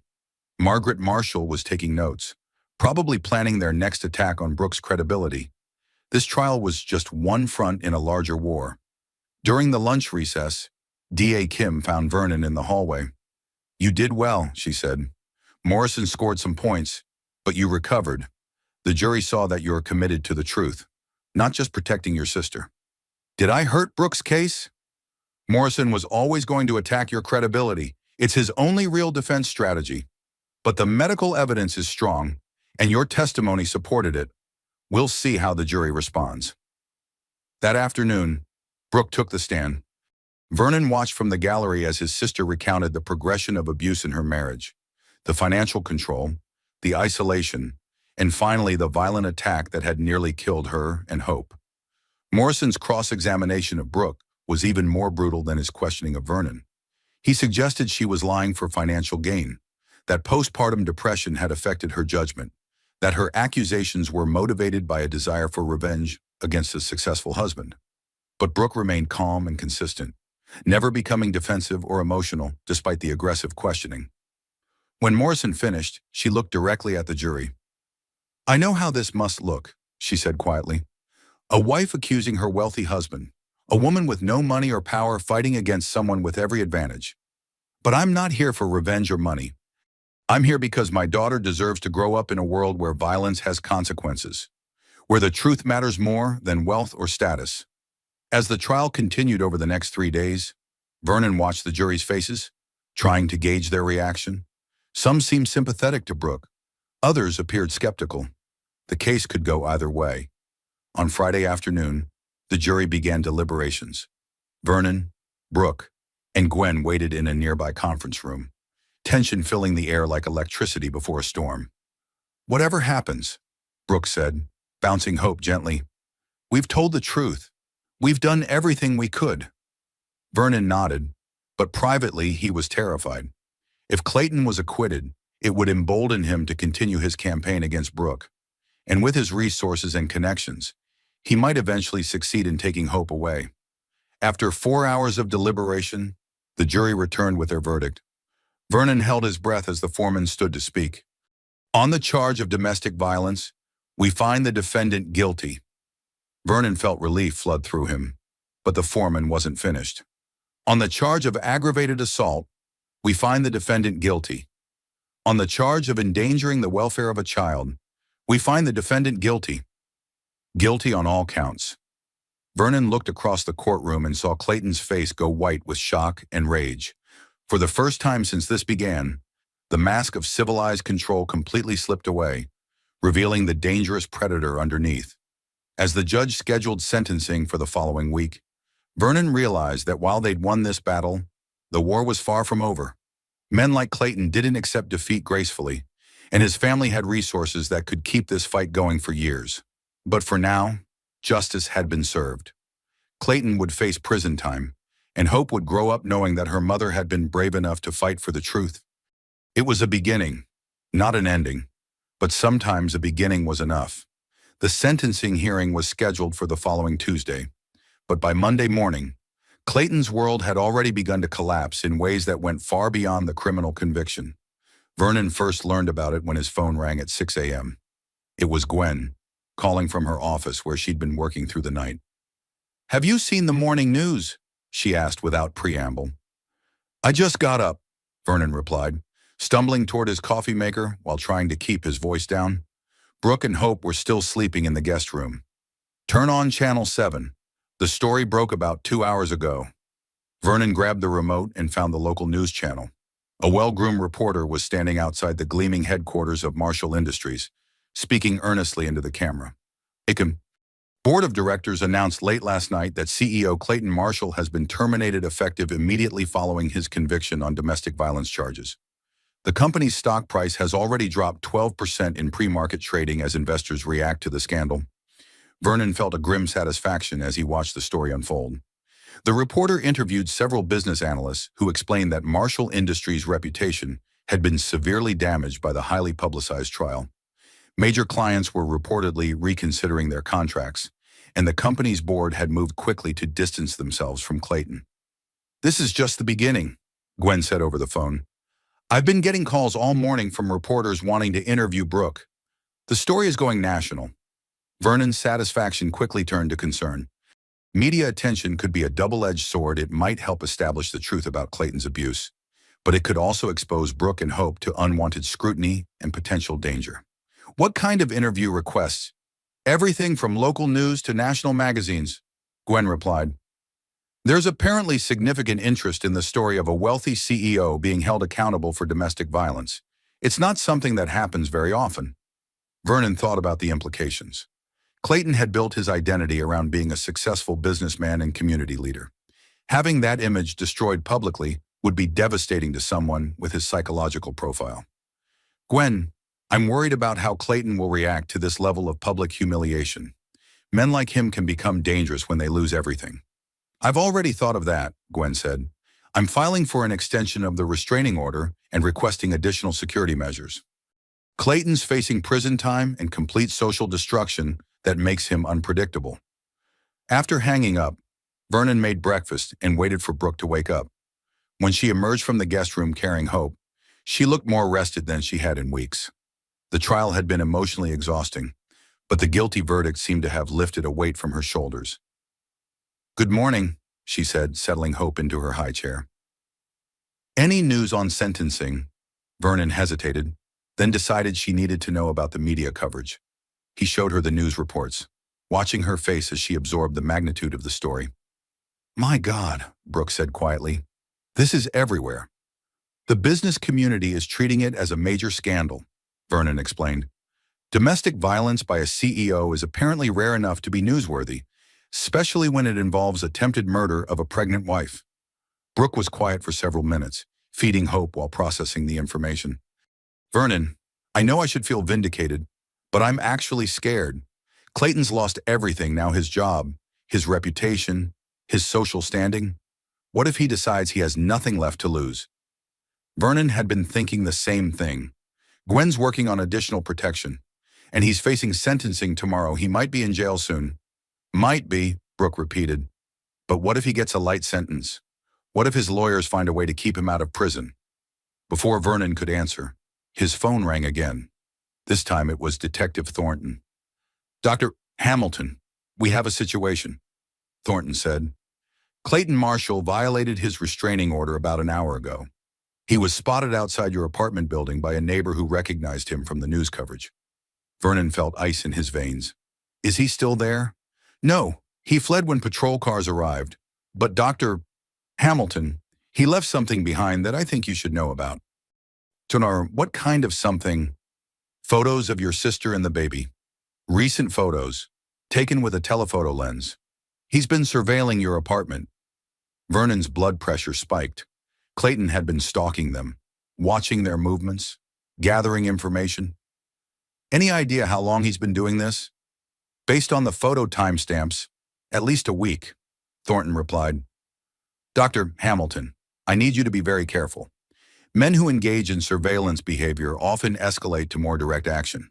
Clayton's facing prison time and social destruction. He may feel he has nothing left to lose. After Detective Thornton hung up, Vernon immediately called his hospital supervisor to request emergency leave. He wasn't comfortable leaving Brooke and Hope alone, even for his shifts. What's wrong? Brooke asked, seeing his expression. Vernon explained about the surveillance photos, watching as fear crept back into her eyes. The brief sense of safety she'd gained from the guilty verdict was already evaporating.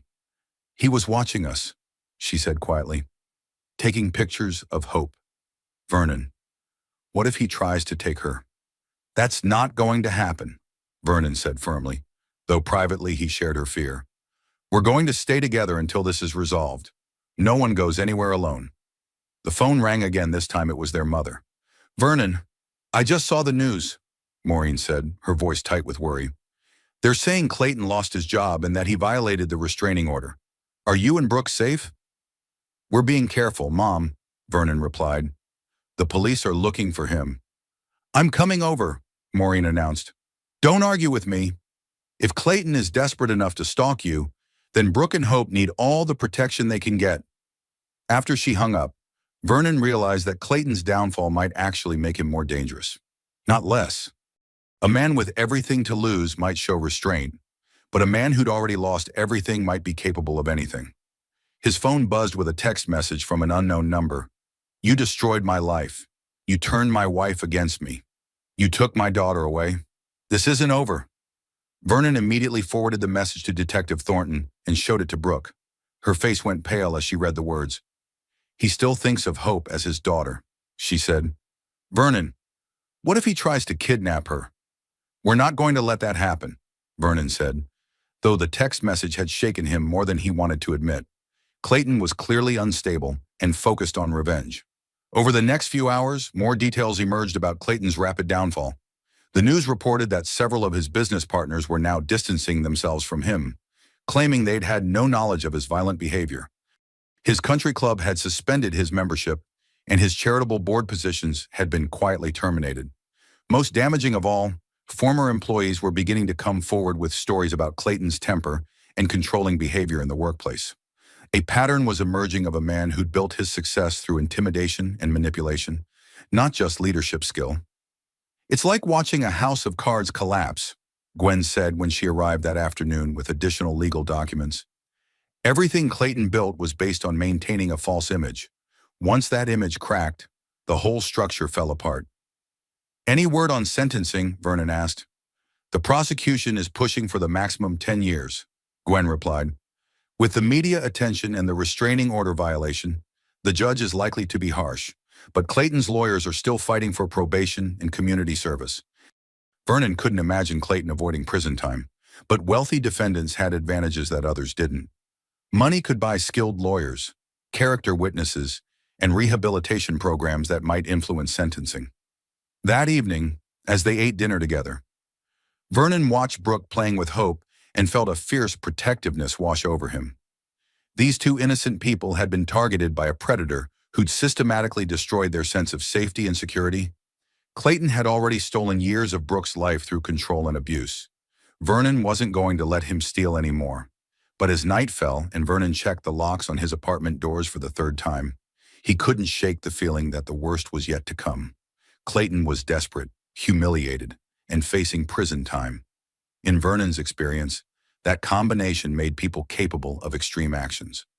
Tomorrow's sentencing would determine Clayton's immediate future, but Vernon suspected that the real battle for Brooke and Hope's safety was just beginning. Outside his apartment window, the city lights twinkled peacefully, giving no hint of the danger that might be lurking in the shadows. Vernon made a mental note to stay vigilant. Their lives might depend on it. Tuesday morning arrived gray and cold, matching Vernon's mood as he prepared for Clayton's sentencing hearing. The past 24 hours had been tense. Police patrols had increased around his apartment building, but there had been no sign of Clayton since the restraining order violation. "I keep thinking he's going to appear out of nowhere," Brooke said as she fed Hope breakfast. She'd barely slept, jumping at every sound in the hallway.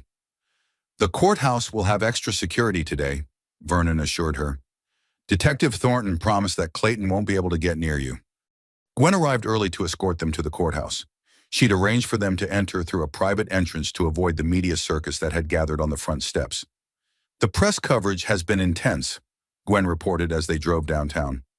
3 national news magazines want to interview Brooke, and there's a documentary filmmaker interested in telling the story. "I'm not ready for that," Brooke said immediately. "Maybe someday, but right now I just want Hope to be safe." Vernon agreed.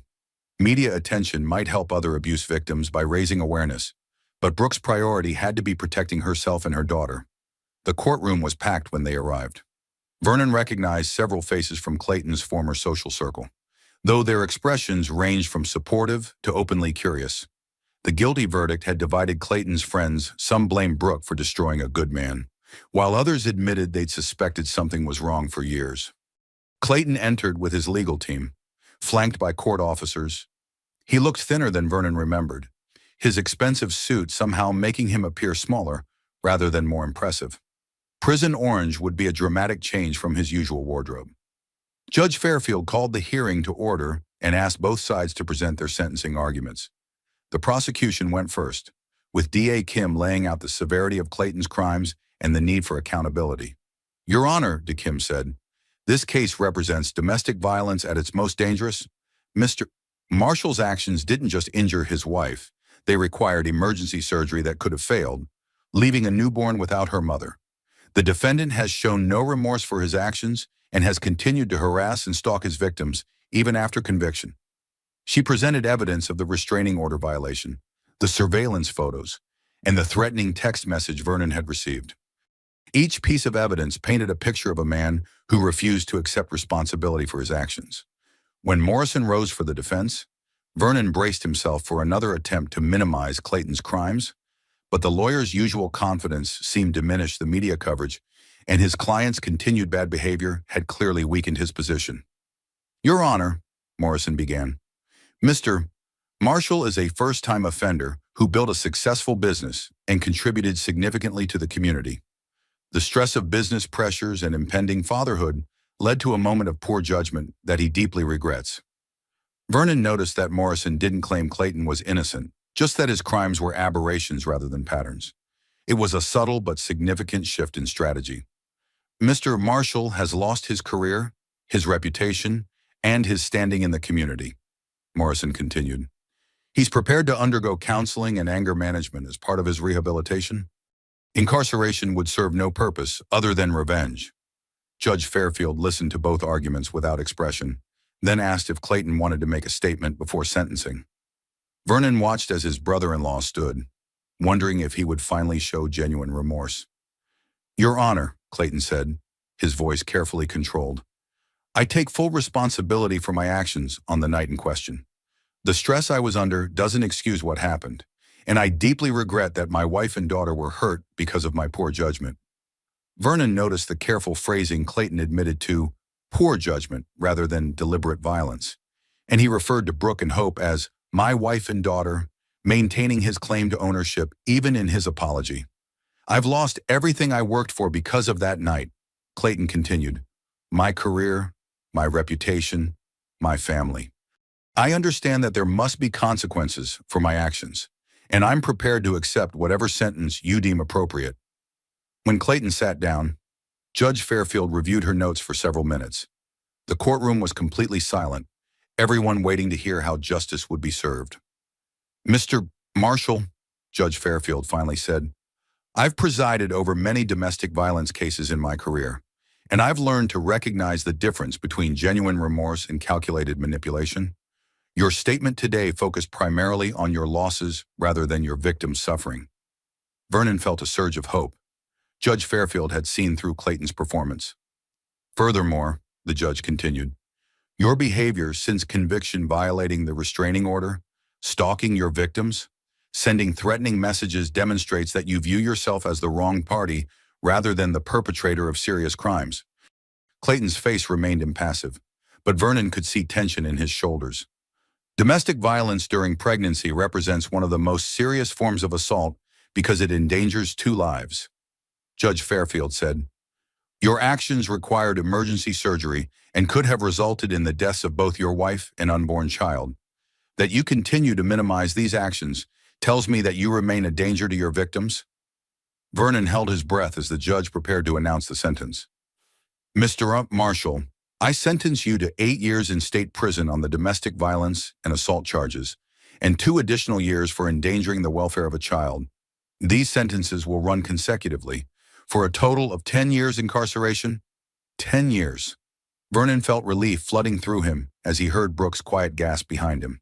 Clayton would be in prison for a decade, long enough for Hope to grow up and for Brooke to rebuild her life completely. Judge Fairfield wasn't finished. "Additionally, I'm issuing a permanent restraining order prohibiting any contact between Mr. Marshall and his victims. This order will remain in effect for 5 years after his release from prison." As the judge pronounced the sentence, Vernon watched Clayton's carefully maintained composure finally crack. His face flushed with rage, and he turned to stare at Brooke with undisguised hatred. "This isn't over," Clayton said loudly enough for the entire courtroom to hear. "You destroyed my life, but I'll find a way to destroy yours." Court officers immediately moved to restrain him as Judge Fairfield called for order. "Mr. Marshall, you've just threatened your victims in open court. I'm adding an additional charge of criminal intimidation to your record." As Clayton was led away in handcuffs, still shouting threats, Vernon felt both relief and continued concern. 10 years was a long sentence, but Clayton's final outburst proved that prison wouldn't cure his fundamental inability to accept responsibility. Outside the courthouse, Gwen gathered Vernon and Brooke away from the waiting reporters. "This is as good an outcome as we could have hoped for," she said. 10 years gives you time to establish complete independence and security." "What about his threats?" Brooke asked. "Even from prison, couldn't he find ways to hurt us?" "Prison communication is monitored," Gwen explained, "and the permanent restraining order means any attempt to contact you will result in additional charges. Plus, his financial resources are about to be significantly reduced." Vernon raised an eyebrow. "What do you mean? I filed for emergency asset recovery this morning," Gwen said with satisfaction. "Now that Clayton's been sentenced, we can move aggressively to reclaim the money he stole from Brooke. The offshore accounts, the fraudulent business investments, the property he purchased with marital funds, all of it can be recovered."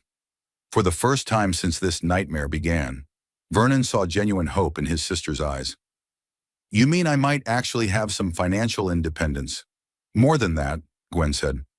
"Based on my analysis of your marital assets, you should recover enough money to buy a house, restart your career if you want to, and provide for Hope's future.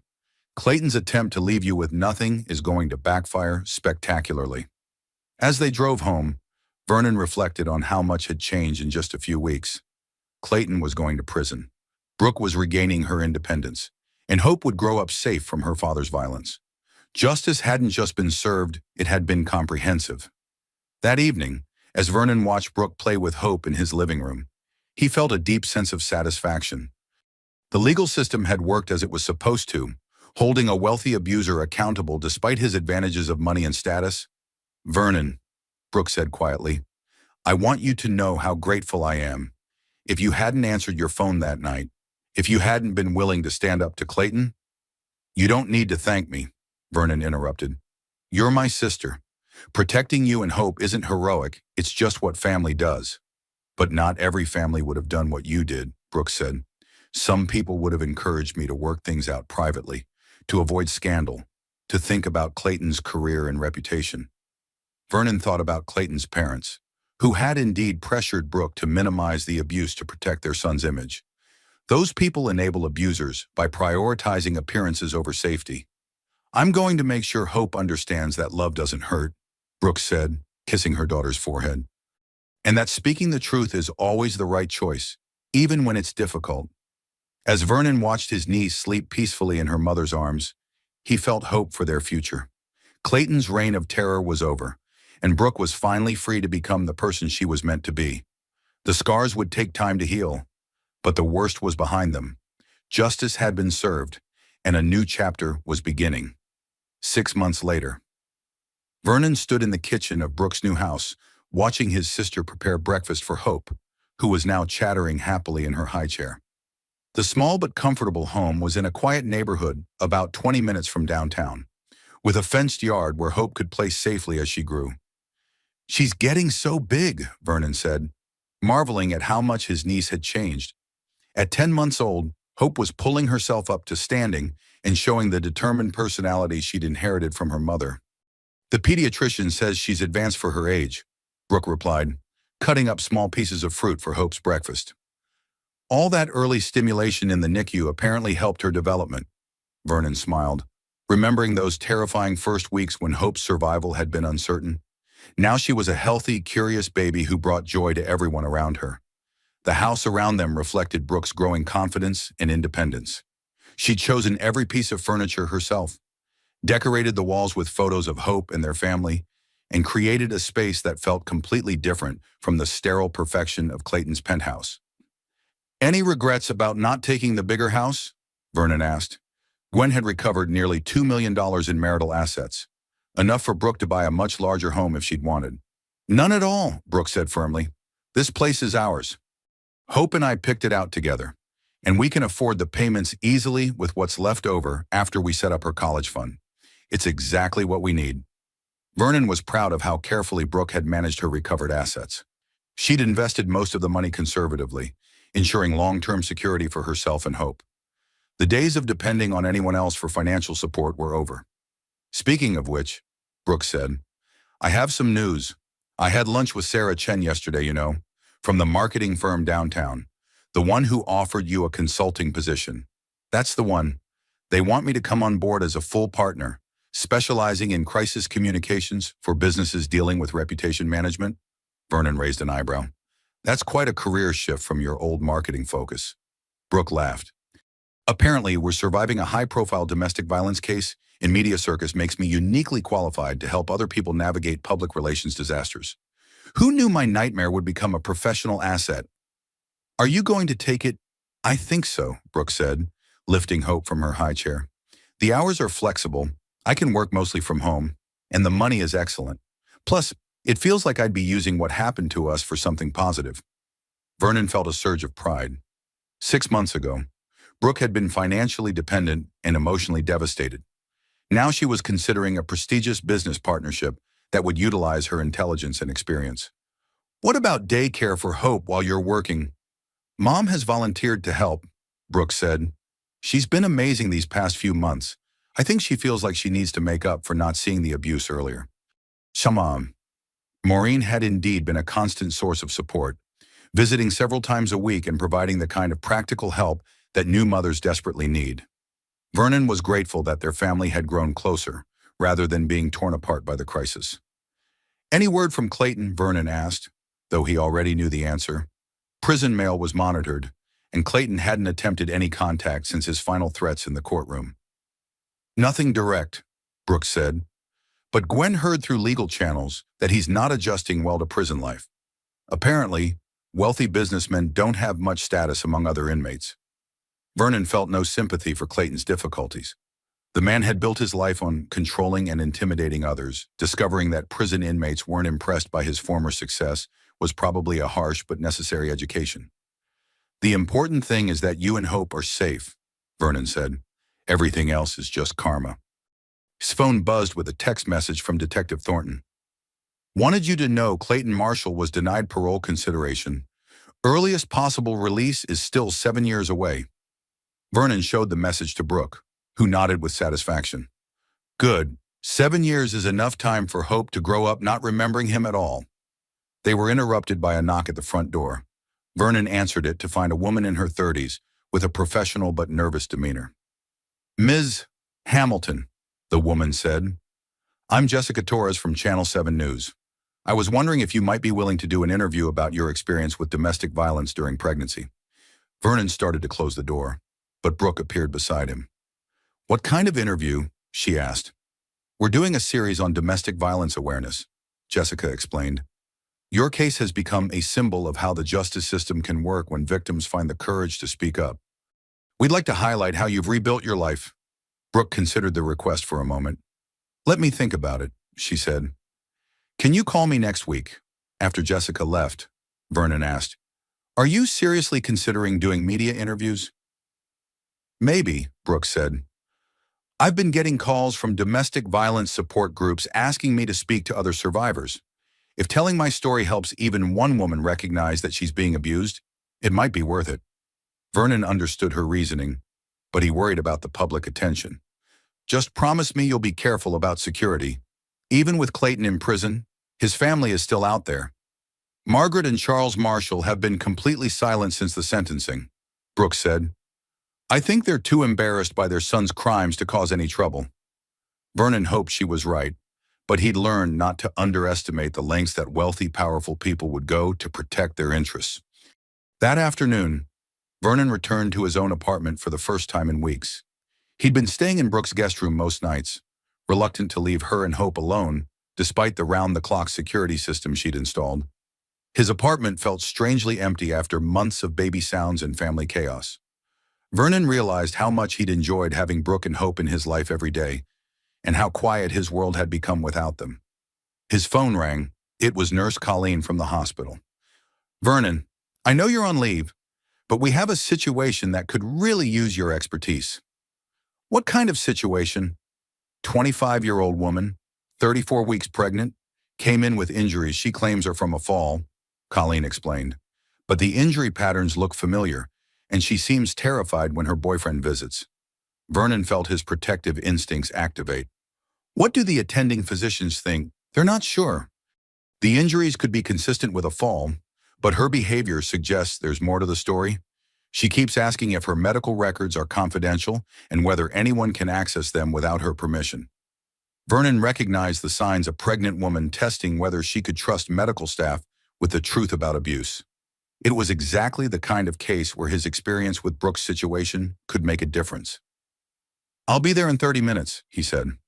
As Vernon drove to the hospital, he reflected on how his experience with Clayton's abuse had changed his perspective on his work. He'd always been a skilled trauma surgeon, but now he understood the human dynamics behind the injuries in ways he never had before. At the hospital, Vernon found the patient, Maria Santos, sitting alone in her room while her boyfriend spoke with nurses at the station. She was young and pretty, with the kind of quiet fear in her eyes that Vernon now recognized immediately. "Ms. Santos, I'm Dr. Hamilton," he said gently. "I specialize in trauma cases, and I'd like to examine your injuries if that's okay with you." Maria nodded nervously. "The other doctors say everything looks fine, but I'm still worried about the baby." Vernon conducted a thorough examination, noting injury patterns that were inconsistent with a simple fall. "Ms. Santos, can you tell me exactly how you were injured?" Maria repeated the story about falling downstairs, but her voice lacked conviction. Vernon had heard enough coach stories to recognize one. "Ms. Santos," he said quietly, "I want you to know that anything you tell me is confidential. Medical records can't be shared without your permission, and there are protections for patients who are victims of domestic violence." Maria's carefully constructed composure cracked slightly. "Why are you asking me this?" Vernon made a decision that would have been unthinkable 6 months earlier. "Because my sister was 8 months pregnant when her husband attacked her.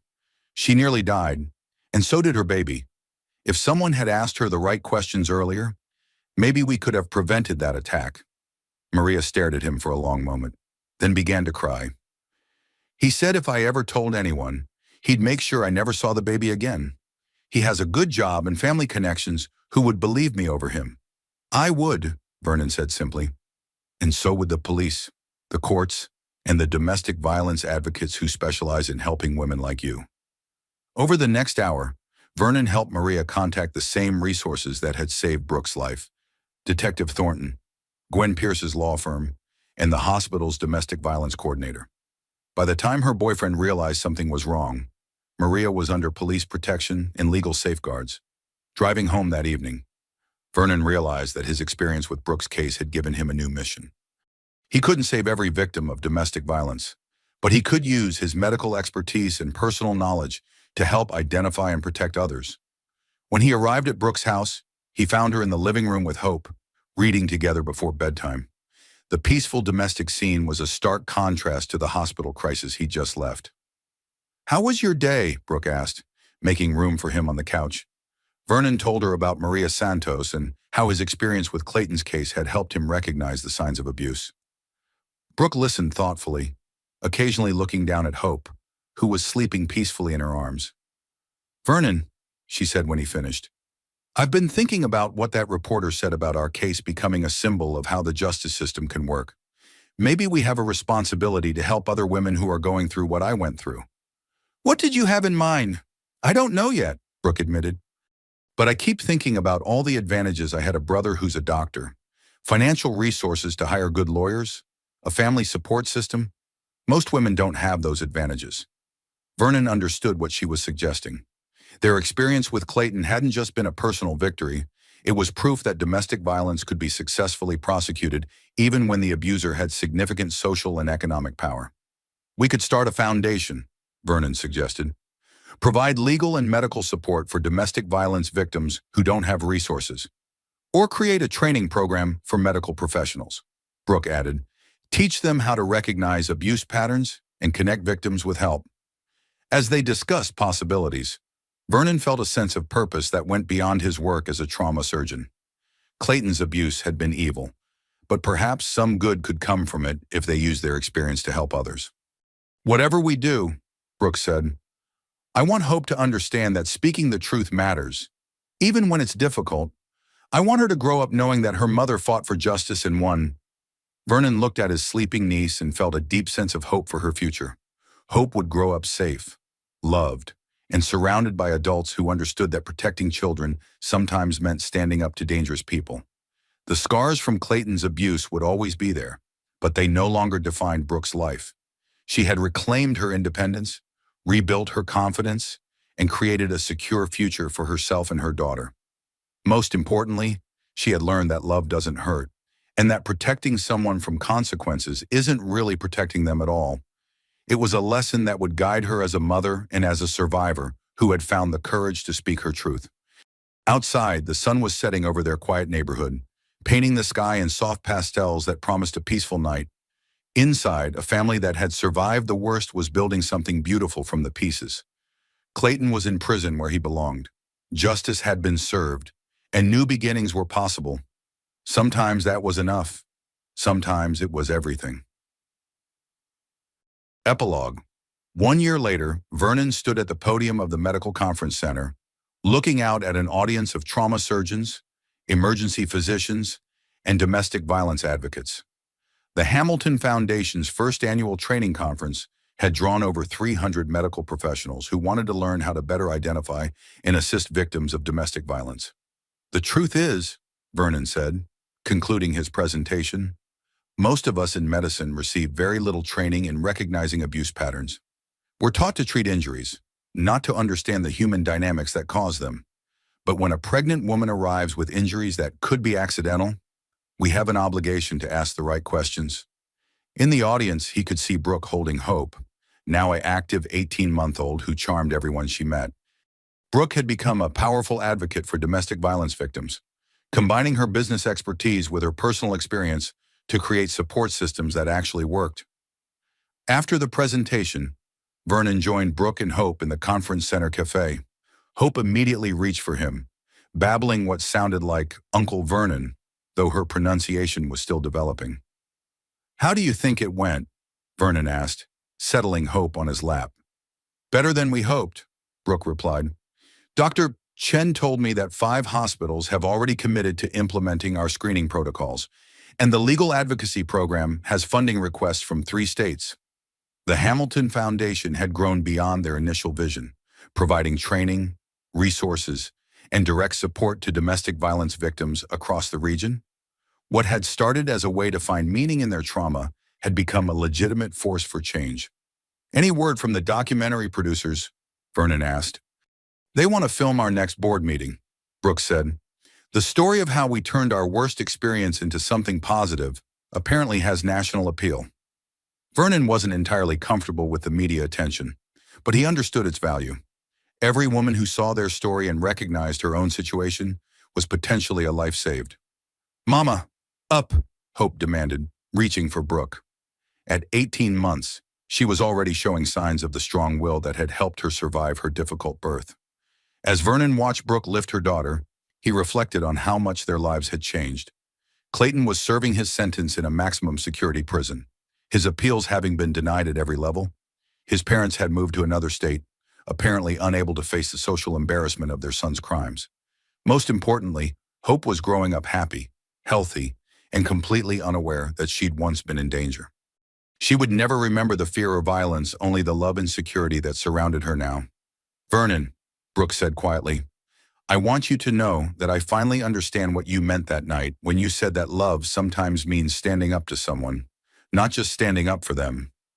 "What made you think of that, watching Hope?" Brooke replied. "I want her to grow up knowing that real love means protecting people from harm, even when it's difficult, even when it means confronting people we care about." Vernon nodded, understanding the deeper truth she was expressing. Their family had been tested by Clayton's abuse, but they'd emerged stronger because they'd chosen truth over convenience, safety over social harmony. As they gathered their things to leave, Vernon felt a deep sense of gratitude for the journey they'd traveled together. It had been painful, terrifying, and exhausting, but it had also proven that justice was possible, that families could heal, and that speaking the truth really did matter. Hope would grow up in a world where her mother was respected for her courage, where her uncle was known for his commitment to protecting the vulnerable, and where love meant safety rather than fear. It wasn't the ending any of them would have chosen, but it was perhaps the ending they all needed. Sometimes the price of silence was too high to pay, And sometimes finding your voice was the greatest gift you could give to the people you loved. As they walked toward their car, Hope babbling happily in her mother's arms, Vernon realized that they had indeed found their new beginning. And this time, they would never let anyone take it away.